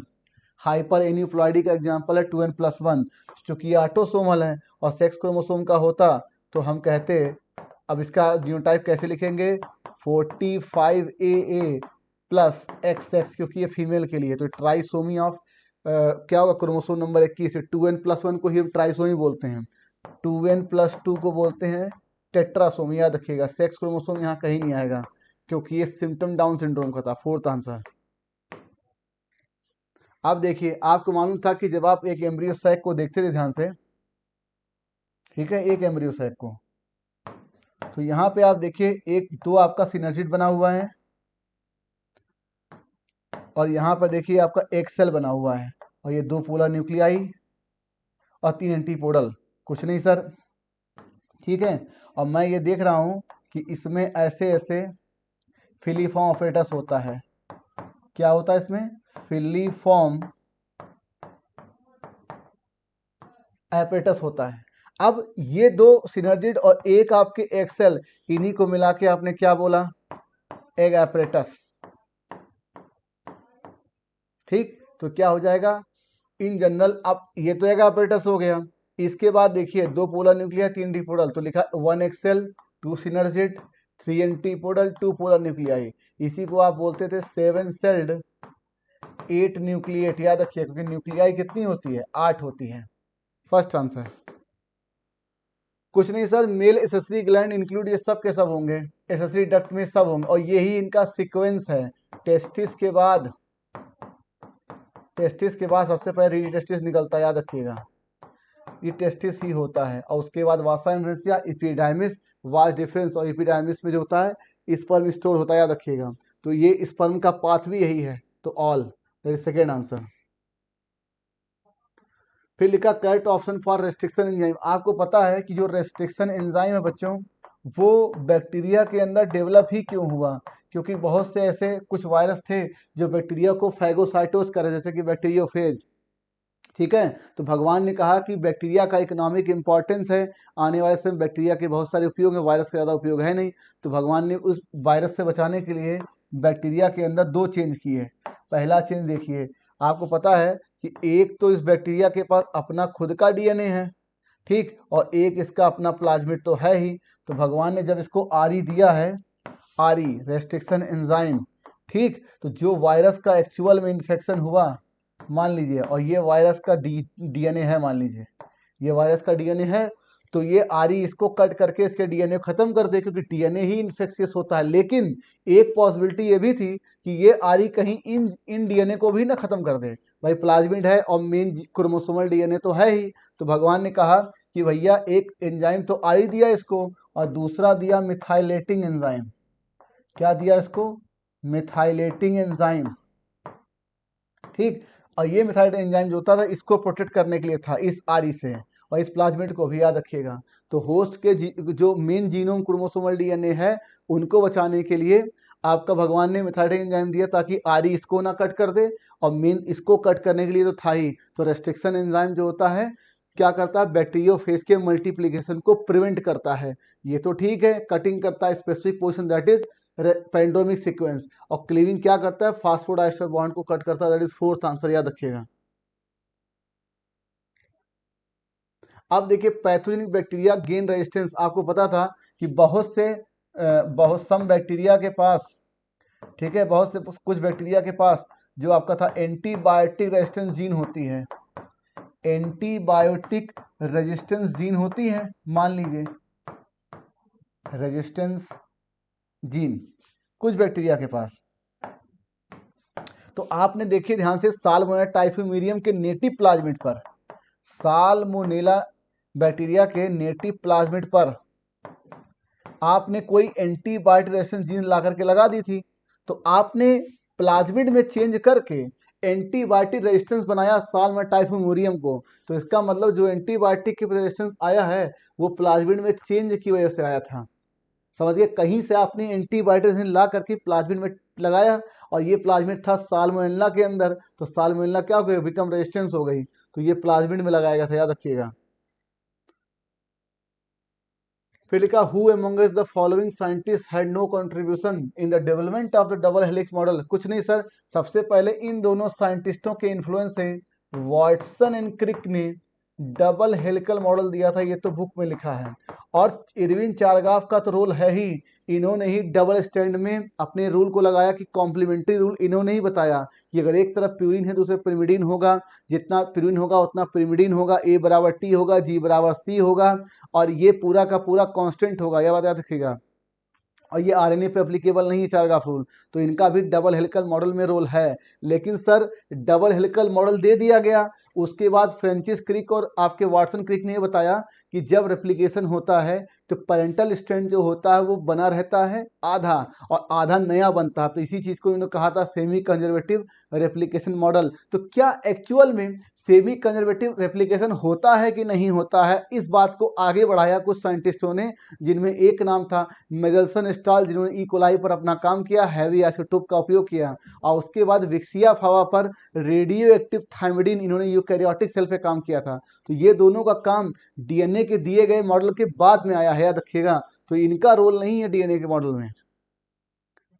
फिर लिखा इनिशिएट ट्रांसलेशन एमआरएनए। आपको पता है कि राइबोसोम में दो एंड होती है, एक छोटी वाली और एक बड़ी वाली। जो एमआरएनए होता है जैसे ही स्मॉल एस में जुड़ती है, आपका जो आपका ट्रांसलेशन है वो शुरू हो जाता है, याद रखिएगा। अब ध्यान से देखिए, ये बड़ी वाली यूनिट दिख रही है आपको, ये छोटी वाली। तो जो एमआरएनए आपका जो प्लेट एमआरएनए जो होता है वो जुड़ता है, और छोटी वाली जो जुड़ता है तो शुरू हो जाता है, और बड़ा वाला जो सबमिट होता है वो पोजीशन देता है कि एक एमिनो आएगा, दूसरे एमिनो से जुड़ करके बॉन्ड बनाएगा। With following in not an atomic fixer, ये दोनों साइनोबैक्टीरिया हैं, सिम्बायोटिक इन्फेक्शन है, और ये फ्री लिविंग एरिथ्रोबैक्टीरिया है। ये बैक्टीरिया फ्री लिविंग है, जबकि स्यूडोमोनास और थायोबैसिलस ये दो ऐसे बैक्टीरिया थे जो कि डी नाइट्रीफाइंग होते हैं, डी नाइट्रीफिकेशन करते हैं। जैसे ये नाइट्रेट को वापस एटमॉस्फेरिक नाइट्रोजन बदल देंगे, ठीक है। स्यूडोमोनास थायोबैसिलस ये नाइट्रेट को नाइट्रोजन में कन्वर्ट करने वाले बैक्टीरिया होते हैं, ये आपके नाइट्रोजन फिक्शन नहीं करते हैं। फिर लिखा mitochondria chloroplast double membrane bond organelle होते हैं, और जो इनर मेम्ब्रेन ऑफ माइटोकॉन्ड्रिया होती है रिलेटिवली कम परमेबल होती है किसके, क्लोरोप्लास्ट के रिलेटिवली। तो ये टोटली इंपॉर्टेंट गलत है भाई, फर्स्ट, और दूसरा गलत है। बुक को ध्यान से पढ़िए, सेकेंड आंसर।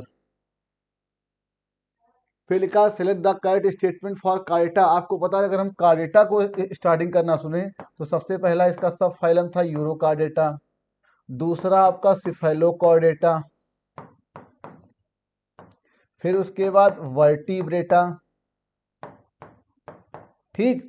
ये दोनों के दोनों एक्सक्लूसिवली मेरीन हैं, और वर्टिब्रेटा में आप देखिए पाइसेस, ये मेरीन और फ्रेश वाटर दोनों हैं। उसके बाद आता है एम्फीबिया, ये भी मेरीन है, मतलब ये फ्रेश वाटर में रह सकते हैं और जमीन पर रह सकते हैं। रेप्टाइल जो होते हैं वो टेरेस्ट्रियल होते हैं और मेरीन दोनों होते हैं।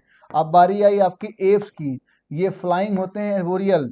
और उसके बाद मैमल, तो मैमल जो होते हैं ध्यान से देखिए, कुछ मैमल पानी में रहते हैं एक्वेटिक होते हैं, कुछ टेरेस्ट्रियल होते हैं। तो इसका मतलब फ्रेश वाटर में भी होगा, मेरीन भी होगा, टेरेस्ट्रियल भी होगा, दैट इज थर्ड, क्योंकि ये फाइलम कार्डेटा के लिए बोला गया है। फिर देखिए पैंथेरा टेक्सॉन है, कार्डेटा टेक्सॉन है, मैमल टेक्सॉन है, राइस टेक्सॉन है, व्हीट टेक्सॉन है, डाइकोटिन भी टेक्सॉन है, आर्थ्रोपोडा टेक्सॉन है, इंसेक्टा टेक्सॉन है, सब टेक्सॉन है। और रिप्रोडक्शन ये कहा गया था कि मानते हैं कि सभी लिविंग में रिप्रोडक्शन नहीं होता है, जैसे कि म्यूल है, इनफर्टाइल ह्यूमन कपल है, ठीक है, और इसके अलावा आपका हनी भी है, ठीक है, ड्रोन जिसको कहते हैं। लेकिन कुछ जो आपका कुछ लिविंग में ये एब्सेंट तो है, लेकिन नॉन लिविंग में ये नहीं पाया जाता। तो कैरेक्टरिस्टिक ऑफ रॉक और माउंटेन का नहीं होगा। ऐसा नहीं होता कि एक पर्वत है तो 50 साल के बाद 2 पर्वत उसने और पैदा कर दिए। ऐसा नहीं होता कि एक झील बनी तो 4 झीलें और पैदा कर दी, ऐसा नहीं हो सकता, ठीक है। ग्रुप ऑफ सेल क्या होती है, ग्रोइंग प्लांट का कैरेक्टर होते हैं। क्यों, जैसे जैसे पौधा ग्रो करता जाता है उसके अंदर ग्रुप ऑफ सेल बनते हैं, वो एम्ब्रियो बनता है, फिर आपका ऑर्गन डिफरेंशिएशन होने लगता है। That is third answer. अब कुछ नहीं सर, आपको ध्यान रखना है कि जब ग्लूकोज से जो CO2H2O बना है, मतलब ये कंप्लीट ऑक्सीडेशन की बात हो रही, कंप्लीट ऑक्सीडेशन की ये बात हो रही है। तो हमने पूरी बात ली है ग्लाइकोलिसिस से लेकर के ETS तक। कुल कितने FADH2 बने थे, 2, 10 NDH2 2 GTP और नेट गेन ऑफ 38। ये बिल्कुल सही है सर, सबके सब सही है, फोर्थ आंसर। इतनी बातें आपके कंप्लीट एरोबिक ऑक्सीडेशन में होती है ग्लूकोज के, कि आपके 2 FADH2 बनता है, 10 NADH2 बनता है, 2 GTP, नेट गेन ऑफ 38। कैसे सर, 2 FADH2 बन जाते क्रेब्स साइकिल में, और 2 इन 10 में से 2 आपके लिंक रिएक्शन में, 2 ग्लाइकोलिसिस में, 6 क्रेब्स साइकिल में, और 2 GTP आपका डाइट सबस्ट्रेट लेवल फॉर्म बनता है, फोर्थ आंसर। फिर लिखा है बाइसेक्सुअल चेस्मोगेमस फ्लावर। चेस्मोगेमस का मतलब जिनके जो फ्लावर खुलते हैं, जिनके एंथर और आपके पिस्टिल ओपन होते हैं, ठीक है, इनमें जिट्नोगेमी हो सकती है। Prevent self pollination. अब सेल्फ पॉलिनेशन प्रिवेंट करने के 2 तरीके थे। पहला एक था कि मेल और फीमेल सेम टाइम पर मैच्योर ना हो, ये बुक लिखी हुई है आपकी, सेम टाइम पर इनका मैच्योरेशन ना हो, सेम टाइम मैच्योरेशन। ध्यान से देखिए बुक को क्या लिखा है, same time maturation not synchronise, मतलब एक साथ ना हो। सिंक्रोनाइज का मतलब होता है सेम टाइम, ठीक। तो सेम टाइम पर ये मैच्योर ना हो तो इसको बोलेंगे डाइकोगैमी, ठीक। मतलब जब पोलन ग्रेन रिलीज हो तब स्टिग्मा मैच्योर ना हो रिसेप्ट करने के लिए, मतलब स्टिग्मा, और जब स्टिग्मा रिसेप्टिव हो तो पोलन ग्रेन रिलीज ही ना हो, इसको बोलते हैं डाइकोगैमी। अब देखिए मैं कह रहा हूं कि self pollination that is autogamy को प्रिवेंट करने के एक तरीका और भी था कि मेल और फीमेल की पोजिशनिंग अलग अलग कर दो, ठीक है, ऐसी पोजिशनिंग कर दो कि ऑटोगैमी होए ना, इसको बोलेंगे हर्कोगैमी। तो होता कि आपकी किताब में जो लिखा है ना कि आउटब्रीडिंग डिवाइसेस 3 तरीके से था, एक हर्कोगैमी, डाइकोगैमी, और एक था सेल्फ स्टेरिटी, इसी को आप बोलते हो सेल्फ इनकम्पैटिबिलिटी। सेल्फ इनकम्पैटिबिलिटी बोलते हैं, मतलब सेम स्पीसीज का सेम पॉलन ग्रेन आके गिरे और पिस्टिल इसको रिजेक्ट कर दे, कहते अभी मूड नहीं है। समझ गए आप? तो इसको बोलते हैं ऑटोगैमी को प्रिवेंट। अब ये जो चीजें लिखी है ना, हार्कोगैमी, डाइकोगैमी, सेल्फ स्टर्टी या सेल्फ इनकम्पैटिबिलिटी, ये है ही क्यों? ये है आपके इन ब्रीडिंग डिप्रेशन को प्रिवेंट करने के लिए और आउट ब्रीडिंग को प्रमोट करने के लिए। लिखा ना आउट ब्रीडिंग डिवाइसेस, तो जो लिखा ना आउट ब्रीडिंग डिवाइसेस किताब में, वो जो पूरा पैरा लिखा वो इसलिए लिखा है कैसे एक पौधे के अंदर हम आउट ब्रीडिंग कराएंगे, मतलब ऑटोगैमी नहीं होने देंगे। क्या आंसर आ गया? सेकेंड। फिर लिखा in birds what are the modification that are observe that help to fly. कहते हैं कि क्या खास बात थी एक पक्षी के अंदर जिससे बर्ड्स के अंदर जिससे उससे उड़ने में उसको सहायता दी। पहली बात, उसमें जो पक्षियां उड़ने वाली थी उनमें यूनिब्रेडर एब्सेंट कर दिया ताकि वजन घट जाए, पहली बात। फोर लिम्ब विंग्स से मॉडिफाई हो गई, दूसरी बात। और न्यूमेटिक बोन्स में एयर भर जाती है और बॉडी का वेट कम होता है, तीसरी बात। और इफिशियंट रेस्पिरेटरी सिस्टम मतलब इनमें एयर सैक पाया जाता है। ये जब लंग्स से ये भरते हैं तो पहले लंग्स में जितना इन ब्रीडिंग वेंटिलेशन करना होता है, इसके अलावा एक्स्ट्रा एयर भी शरीर के अंदर भर लेते हैं एयर सैक्स में, और एयर सैक रेस्पिरेशन को सप्लीमेंट करती है, मतलब इतना एयर भर लेते हैं ताकि उड़ने में इनको फायदा देती है और ज़्यादा से ज़्यादा ऑक्सीजन जो होता है पहले से शरीर के अंदर अवेलेबल रहता है लंग से, याद रखिएगा। और स्ट्रीमलाइन बॉडी होती ताकि हवा को ये चीर के आगे बढ़ सकें, तो ये सब सही है। अब बहुत से कुछ स्पीसीज जो बर्ड्स की होती हैं जो फ्लाइटलेस होती हैं, जमीन पर चलती हैं, उनमें इनमें पाया जाता है, लेकिन यहाँ पर आपको उड़ने वाले के लिए बताना था, इसलिए ये सब सही है। All of this, fourth answer. फिर लिखा इन विच प्लांट माइक्रोफिल्स। कुछ नहीं सर, किसी पौधे के अंदर छोटी पत्तियां होंगी तो माइक्रोफिल्स, और बड़ी पत्तियां होंगी तो बोलेंगे मैक्रोफिल्स। इसका मतलब पत्तियां कैसी हैं, छोटी हैं बड़ी। आप सबसे पहले ट्रू रूट, ध्यान से देखिए, ट्रू रूट, स्टेम, लीफ, ये स्टार्ट हुआ आपका टेरिडोफाइटा से। ठीक, ध्यान से देखिए मैं क्या बता रहा हूं। ये क्वेश्चन टेरिडोफाइटा से स्टार्ट हुआ, स्लेजनीला में माइक्रोफिल्स था, जबकि फर्न और साल्विनिया में मैक्रोफिल्स था। अब आप कहोगे सर कि मार्केंसिया में तो बड़ा बड़ा हरा हरा दिख रहा है, सर वो थैलस है, वो पत्ती नहीं है। और सारगासम भी थैलस है, स्पेगनम भी थैलस है। स्पेगनम में ध्यान से देखिए leaf like, stem like structure तो है, लेकिन सर वो लीफ नहीं है। ये गलती मत करना कि स्पेगनम आपने लगा दिया, आपको स्लेजनीला और स्पेगनम एक तरह दिख रहा है, वो केवल लाइक है, वो ट्रू लीफ नहीं है। तो केवल स्लेजनीला ही आंसर होगा, बी ओनली सेकेंड। अब देखिए आपकी बायोलॉजिकल क्लासिफिकेशन चैप्टर में जहां वायरस दिया है वहां कुछ बातें लिखी हैं कि इन जनरल एनिमल वायरस ऐसे होते हैं, प्लांट वायरस ऐसे होते हैं, और वहां कुछ डिजीज के नाम दिए। तो मैंने उसी पैरा को उठा करके आपसे पूछा है कि एक्चुअल में इनके अंदर क्या जेनेटिक मटेरियल है। टीएमबी तो आपको पता है, बैक्टीरियोफेज आपको पता है, लेकिन मम्स जो है सर वो आरएनए होता है, याद रखिए इसका जेनेटिक मटेरियल। और स्मॉल पॉक्स जो है वो डीएनए। और जितना अभी रिसेंट वायरस अभी डेवलप हुई बीमारियां, डेंगू, चिकनगुनिया, कोरोना और आपका पोलियो, जितने अभी आए हैं वायरस जो आपके रिसेंट आप दिख रहे हैं, ये सब, और इन्फ्लुएंजा, ये सब के सब आरएनए वायरस हैं, याद रखिएगा। तो मुझे क्या दिख रहा है सर, ए बी और D, A B D, fourth answer. अब देखा which part of ovule store reserve food material, क्या हो जाएगा, न्यूक्लियस। और न्यूक्लियस किसको न्यूट्रिशन देता है सर, एम्ब्रियो सैक को, याद रखिएगा। एम्ब्रियो सैक जिस तरह से एंडोस्पर्म देता है डेवलपिंग एम्ब्रियो को, या जायगोट कह सकते हैं, डेवलपिंग जायगोट, उसी तरीके से ये एम्ब्रियो साइक को नरिशमेंट देता है, याद रखिएगा, डेवलपिंग एम्ब्रियो। First answer.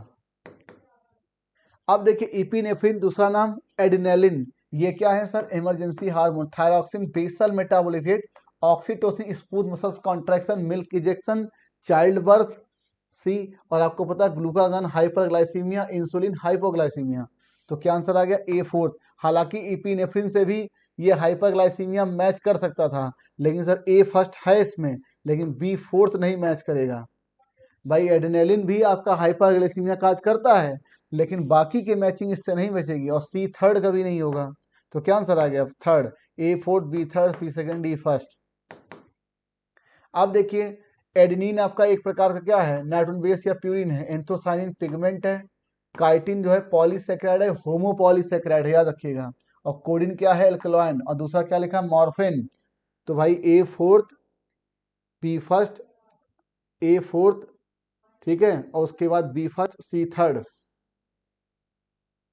अब देखिए एडेनिन प्यूरिन हो गया, एंथोसाइन पिगमेंट हो गया, और कार्टिन हो गया पॉलीसेकेराइड, ठीक है, और उसके कोडिन क्या हो गया, एल्कलॉइड।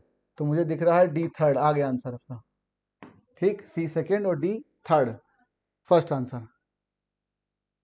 ठीक, फिर से देखिए एडेनिन आपका क्या हो गया बच्चों, ए फोर्थ, और आपका हो गया एंथोसाइन हो गया पिगमेंट बी फर्स्ट, और कार्टिन हो गया फॉर सी सेकेंड, और ये हो गया आपका D third, first answer. Archaebacteria आपको पता है किंगडम मोनेरा के मेंबर हैं, पहली बात प्रोकैरियोट होंगे, दूसरी बात यूनिसेलुलर होंगे। अब जब ये दुनिया में आए थे तब टेम्परेचर बहुत अधिक था, यहाँ का जो उस समय का जो वातावरण था बहुत ही हॉर्स था, वहाँ नॉर्मल इंसान या कोई भी जीव सर्वाइव नहीं कर सकता। लेकिन आज भी ये जीवित हैं इस दुनिया में, लेकिन आज उस तरह का वातावरण नहीं है। तो सोचिए दुनिया के सबसे पुराने जीव हैं, बैक्टीरिया में भी सबसे पहले यही आए हैं, आर्कीबैक्टीरिया। तो इसका मतलब ये ओल्डेस्ट लिविंग फॉसिल्स है, सबसे पुराने लिविंग फॉसिल्स यही हैं। और production of methane, methanogen, survive extreme condition, लेकिन ऑक्सीगेनिक फोटोसिंथेसिस नहीं है भाई, ऑक्सीगेनिक फोटोसिंथेसिस करता है सियानोबैक्टीरिया, याद करिएगा। और एनऑक्सीगेनिक जो करेगा, एनऑक्सीगेनिक, ठीक है, green sulphur, green sulphur bacteria, green sulphur bacteria, purple, ठीक है, सल्फर बैक्टीरिया। तो क्या आंसर आ गया, A B C D, that is first answer. लिखा in the embryo of a typical dicot and monocot, कुछ नहीं सर, डाइकॉट और मोनोकॉट में अंतर जो है आपके एम्ब्रियो सीड का, वो आपके नंबर ऑफ कॉटिडन से है, दोनों के दोनों कॉटिडन हेमोलोगस स्ट्रक्चर होते हैं, क्योंकि स्कूटेलम जो होता है वो सील्ड शेप्ड कॉटिडन होता है, इसलिए उसको नाम दे दिया गया। लेकिन कॉटिडन ये दोनों दोनों के दोनों कॉटिडन ही हैं, याद रखिएगा, इसलिए होमोलोगस हैं। फिर लिखा है certain plant homozygous for yellow seeds, कुछ नहीं sir, yellow seed red flower crossed with the plant with homozygous green seed. ठीक, अब देखिए मैं कह रहा हूं येलो सीड है बच्चों, देखिए ये रेड फ्लावर और येलो सीड, और ये कह रहे हैं कि आपका व्हाइट फ्लावर ग्रीन सीड, इनका क्रॉस कराया गया तो आपको यही चीज मिली। लेकिन सर इसको तो रेड होना चाहिए, इसको येलो, लेकिन ये यहाँ पिंक हो गया। इसका मतलब फ्लावर के कलर के लिए ये इनकम्प्लीट डोमिनेंस है, और सीड के कलर के लिए ये नॉर्मल जैसा बिहेवियर आपने पढ़ा था डायवर्ट क्लास में। तो इसका इनहेरिटेंस जो आप 4 फिनोटाइप पढ़े थे मेंडल के डायहाइब्रिड क्रॉस में, वो इस तरीके से इसका आंसर नहीं आएगा। और यही इस क्वेश्चन का जान था कि भैया येलो सीड्स तो हमें मिल रहा है, लेकिन सर ये पिंक फ्लावर कहाँ से, ये इनकम्प्लीट डोमिनेंस को शो कर रहा है, तो ये कितने फिनोटाइप शो करेगा।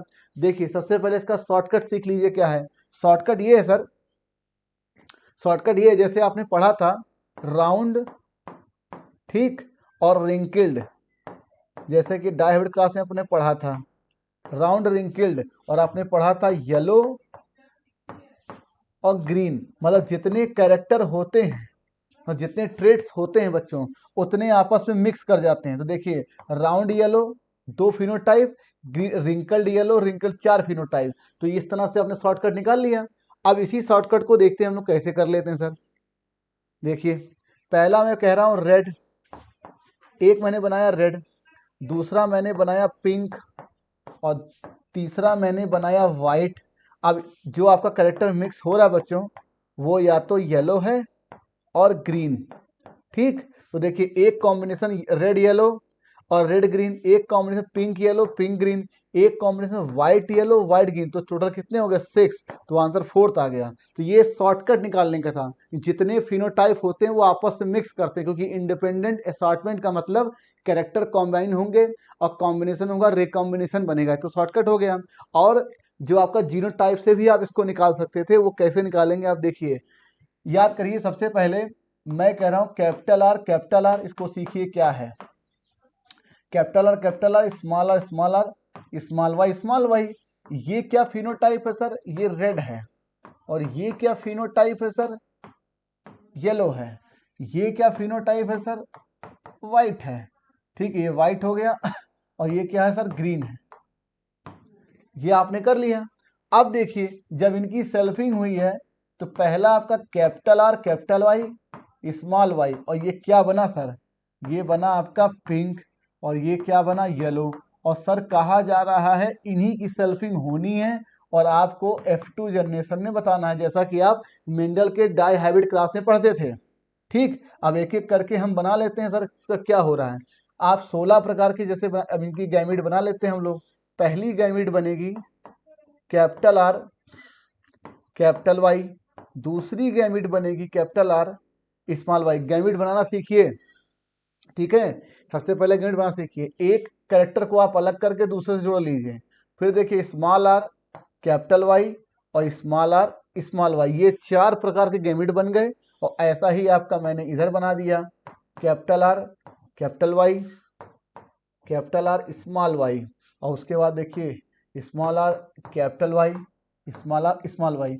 सेम आप देखिए जैसे आपने मेंडल के डायहेबिट क्लास में पढ़ा था, राउंड और रिंकल्ड के लिए आपने कैरेक्टर जो सिंबल लिया है वो सेम लिया है, लेकिन यहाँ पर आपने रेड व्हाइट और पिंक के लिए इसी बात आप बोल रहे हैं, तो चीज़ें वैसे ही होंगी। अब देखिए पहला कॉम्बिनेशन कैपिटल आर, ये देखिए capital R capital Y small Y. फिर देखिए कैपिटल आर, ठीक है, कैपिटल आर स्मॉल आर और capital Y capital Y, capital R small R capital Y small Y. फिर देखिए यहाँ पे capital R capital Y small Y. फिर देखिए कैपिटल आर स्मॉल वाई।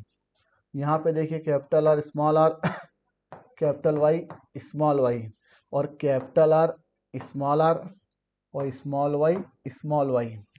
फिर देखिए कैपिटल आर कैपिटल वाई और capital R capital Y small Y. यहाँ पे देखिए small R capital Y small R capital Y small Y. यहाँ देखिए capital R capital Y small Y, capital R small Y small Y, small R capital Y small Y, small R small Y. तो इतने प्रकार के combination same वही देखिए genotype same to same Mendel के dihybrid cross की तरह ही है, लेकिन जो हमने कैपिटल आर स्मॉल आर लिया है यहाँ पे फ्लावर के कलर को डिनोट करने के लिया है। समझ रहे हैं आप लोग, अगर आपको वो क्रॉस कराना भी आता तो भी आप निकाल लेते। अब ध्यान से देखिए कि चीज़ें क्या हुई। अब देखिए इसको देखिए, ये दोनों, ये आपका क्या आ गया सर, ये आ गया राउंड ये आपका रेड और येलो हो गया एक कॉम्बिनेशन, ठीक, रेड येलो। दूसरा देखिए रेड और येलो, ये भी वही कॉम्बिनेशन हो गया। फिर देखिए ये आपका पिंक होगा, ठीक है, ये होगा पिंक और ये होगा येलो, तो यहाँ पर ये चीज़ बदल जाएगी। तो एक कॉम्बिनेशन देखिए यहाँ पर ये बदल गया। फिर देखिए ये पिंक और येलो, ये भी सही है। फिर देखिए ये होगा आपका रेड और येलो, तो ये गुलाबी वाले से हो गया आपका, ठीक। ये आपका हो जाएगा रेड और ग्रीन, ठीक। तो इसको मैंने इसको बना दिया ऐसे एक कॉम्बिनेशन। फिर ये देखिए पिंक और येलो, तो इसको मैंने इससे बना दिया। फिर देखिए पिंक और ग्रीन, ठीक, और मैं इसको इससे कर दे रहा हूँ डिनोट। उसके बाद देखिए ये पिंक और येलो, ये हो जाएगा पिंक येलो, ये भी वही चीज है, ठीक। अब देखिए यहाँ पर ये क्या पिंक येलो, ये भी वही है, ठीक। ये देखिए ये है ग्रीन येलो है, ठीक, और ये क्या है सर, ये भी ग्रीन येलो है। इसको देखिए पिंक और येलो, ये भी पिंक येलो है। इसको देखिए पिंक और ग्रीन, ठीक, ये हो गया पिंक ग्रीन, जो अभी आपने देखा यहाँ पिंक और ग्रीन। और यहाँ देखिए ग्रीन और येलो आ गया यहाँ पे, ये आ गया आपका ग्रीन येलो। और ये लास्ट वाला आप देखिए बच्चों, ये आ गया आपका व्हाइट और ग्रीन आ गया, ठीक। तो आप देखिए 1 2, ठीक है, 1 2 3 4 5 और आप देखिए 6 फिनोटाइप ही आ गए बच्चों, समझ गए। तो ये आपको 6 फिनोटाइप आपको दिख गए। कुछ नहीं सर, देखिए एक फिनोटाइप आपका पिंक येलो हो गया, एक हो गया आपका, एक हो गया रेड येलो, एक हो गया पिंक येलो, फिर आपका आ गया यहाँ पर रेड ग्रीन आ गया। उसके बाद आप यहाँ देख रहे हैं पिंक और ग्रीन आ गया। यहाँ आप देख रहे हैं कि व्हाइट येलो आ गया, और यहाँ देख रहे हैं व्हाइट और ग्रीन आ गया। 6 फिनोटाइप आपको दिख रहे हैं बच्चों, ठीक, तो ये तो आपको करके देख सकते थे, और शॉर्टकट तो मैं आप लोग को बता ही चुका हूं बच्चों। शॉर्टकट मैंने आपको बता दिया कि जितने करेक्टर जो आपके ट्रेड्स होते हैं एक करेक्टर के, वो आपस में कंबाइन करते हैं। जैसे अभी देखिए मैं बोल रहा हूँ रेड, ठीक है, रेड, जैसे मैंने बोला रेड और पिंक और वाइट, ये तीन आपके ट्रेड थे एक करेक्टर के, और एक तरफ आपका था येलो और एक तरफ था आपका ग्रीन। तो दो कॉम्बिनेशन इनके, दो इनके और दो इनके, ये कितने आ जाएंगे? 6 आ जाएंगे। Red yellow red green, pink yellow pink green और व्हाइट येलो व्हाइट ग्रीन, यही आपका 6 फिनोटाइप बनेगा। तो आंसर क्या आ जाएगा? 6। तो ये शॉर्टकट था, लॉन्ग कट मैंने आपको दिखा दिया। फिर देखिए in human male reproductive system secretion of which gland constitute, total आपके 5 ग्लैंड होते हैं जिसमें 2 पेयर्ड हैं। तो सेमेल वेसिकल पेयर्ड होता है, बल्ब पेयर्ड होता है, प्रोस्टेट सिंगल होता है, और इन्हीं से आपका सेमेल प्लाज्मा बनता है। और सेमेल प्लाज्मा जब स्पर्म से मिलता है, जब सेमेल प्लाज्मा में क्या क्या होता है सर? कैल्शियम होता है, सर्टेन एंजाइम्स होते हैं, याद रखिएगा, और फ्रक्टोज होता है। और सेमिनल प्लाज्मा जब आपका स्पर्म से मिलता है तो क्या बनता है बच्चों? बच्चों बनता है सीमेन। क्या बन जाएगा? सीमेन। तो फोर्थ आंसर। अब देखिए इसको तो मैं देख के पहचान गया सर, ये कोरोला है, ठीक, और एक एक यूनिट ये क्या है सर? पेटल है। और आपने पढ़ा था कैलिक्स के बारे में, ठीक, ये आउटर मोस्ट रोल जो होती है, आउटर मोस्ट होर्ल, वो कैलिक्स होती है। तो आउटर मोस्ट तो सर ये होगा नहीं। और दो दो होर्ल आपके एसेसरी थे, ये आपको बताया गया था जब आप पढ़ते हो। 2 होर्ल आपके एसेसरी, कैलिक्स और कोरोला, 2 इसेंशियल एंडोसियम गाइनोसियम। तो सर ये एसेसरी होल होगा, इंपॉर्टेंट पॉलिनेशन के लिए है, क्योंकि ब्राइटली कलर होता है, इंसेक्ट को पॉलिनेशन में देता है, ठीक, और ब्राइटली कलर तो होता है। तो ए बी डी क्या आंसर आ गया? फर्स्ट। अब देखिए set the incorrect option for मेज। मेज क्या है सर? फैमिली पोएसी का सदस्य है, जिसमें वीट आता है, राइस आता है, सुगर केन आता है, बांस आता है, ठीक। और सीड कोड मेम्ब्रेनस होती है, जनरली फ्यूज होती है फ्रूट वाल से, इसीलिए इनके फ्रूट ड्राई होते हैं। ये ड्राई फ्रूट के एग्जाम्पल हैं। और एंडोस्पर्मिक सीड तो होता ही, इसके डायग्राम को आपने देखा ही है।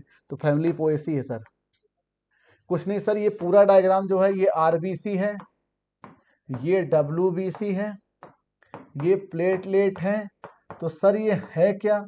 ये आपके फॉर्म्ड एलिमेंट्स हैं, और फॉर्म्ड एलिमेंट्स ब्लड के पार्ट है, मतलब एक प्रकार से ये फ्लूइड कनेक्टिव टिश्यू है, स्पेशल कनेक्टिव टिश्यू है, फाइबरलेस टिश्यू है एक्सेप्शनली, इसीलिए ब्लड को फाइबरलेस टिश्यू कहा जाता है। तो ये सर डेंस रेगुलर नहीं है, याद रखिएगा। यहाँ कहीं पर भी आपको कोलेजन फाइबर नहीं दिख रहा, ये आप देख सकते हैं।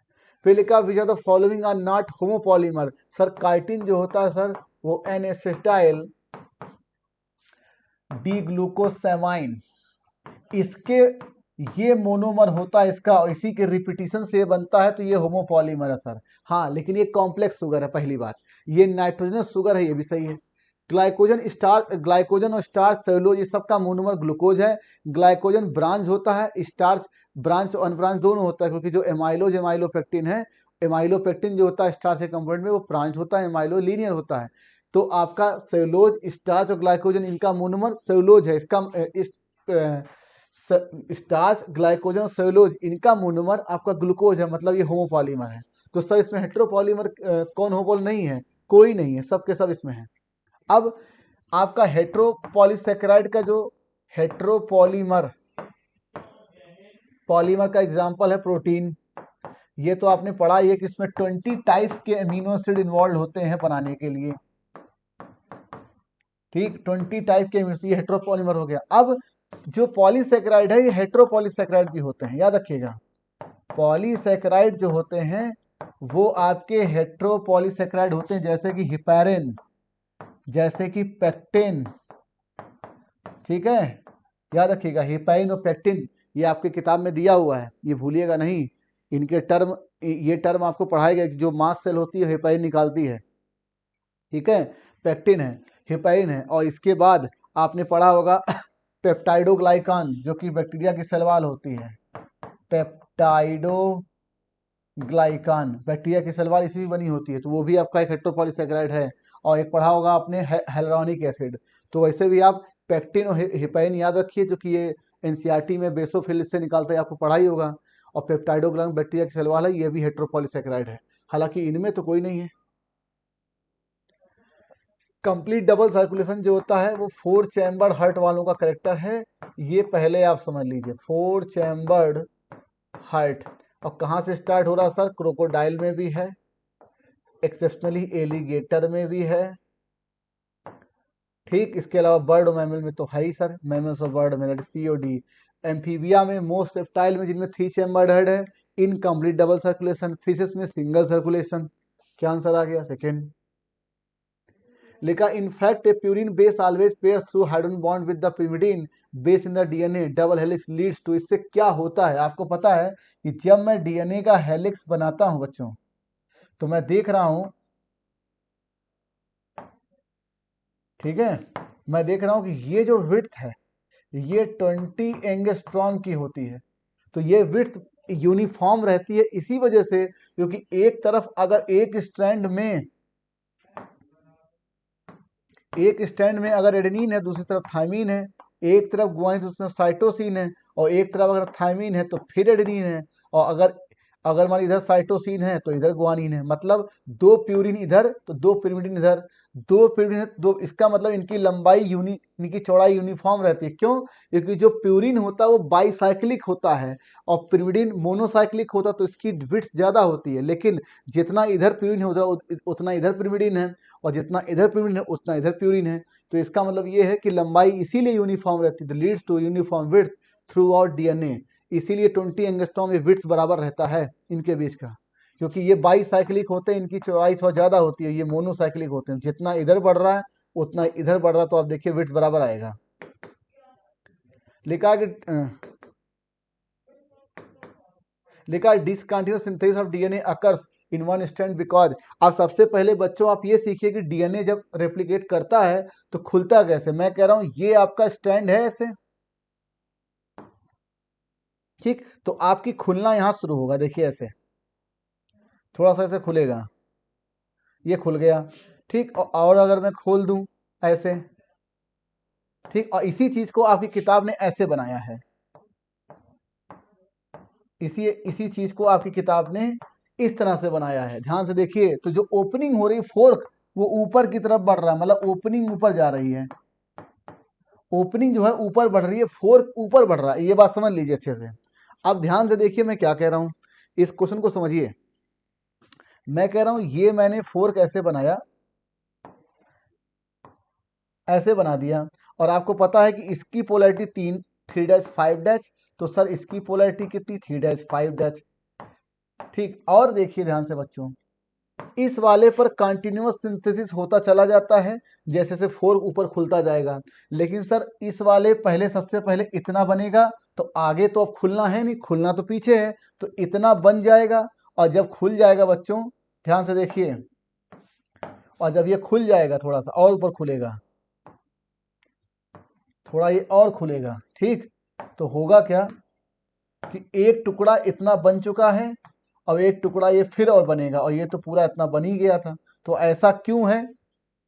अब ऐसा हुआ ही क्यों, उसकी रीजन देखिए। मैं कह रहा हूं ये 5 है, ये 3 हुआ, ये 5 है, ये 3 हुआ, ठीक। तो डीएनए का रेप्लिकेशन 5-3 होता है, इसीलिए एक स्ट्रैंड में डिसकंटिन्यूअस सिंथेसिस होता है। और अगर ये डायरेक्शन फिक्स नहीं होती तो भाई साहब ये सरसराते ये भी ऊपर बढ़ता, और सरसराते लहराते हुए भी ऊपर बढ़ता। इस बात को समझिए। ये कहना, इस क्वेश्चन का सेंस यही है, क्यों डिसकंटिन्यूअस हो रहा है, क्योंकि अब ये इतना बन गया, और ऊपर खुलेगा, फिर एक टुकड़ा और बनेगा, फिर टुकड़े बनते जानेंगे, और इन्हीं टुकड़ों को बोलते हैं ओकाजाकी फ्रेगमेंट, और इनको जोड़ता है डीएनए लाइगेज।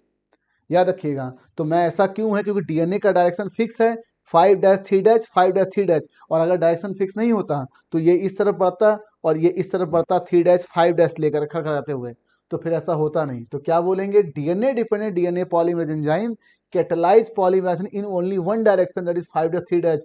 ये डीएनए पॉलीमरेज की एक खास बात है, ये केवल वो 5'3' डायरेक्शन में ही रेप्लिकेशन करता है। इसीलिए मजबूरन जब ये स्ट्रैंड इतना सेगमेंट बन जाता है फिर वापस पीछे बढ़ेगा, फिर ऐसे करते करते कई सारे सेगमेंट बन जाएंगे, इन्हीं को बोलते हैं ओकाजाकी फ्रेगमेंट। इसे डीएनए का रेप्लिकेशन सेमी कंटिन्यूअस होता है।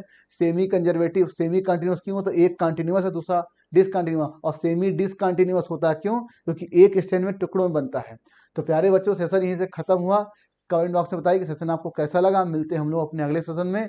Thank you for watching the video. Bye bye.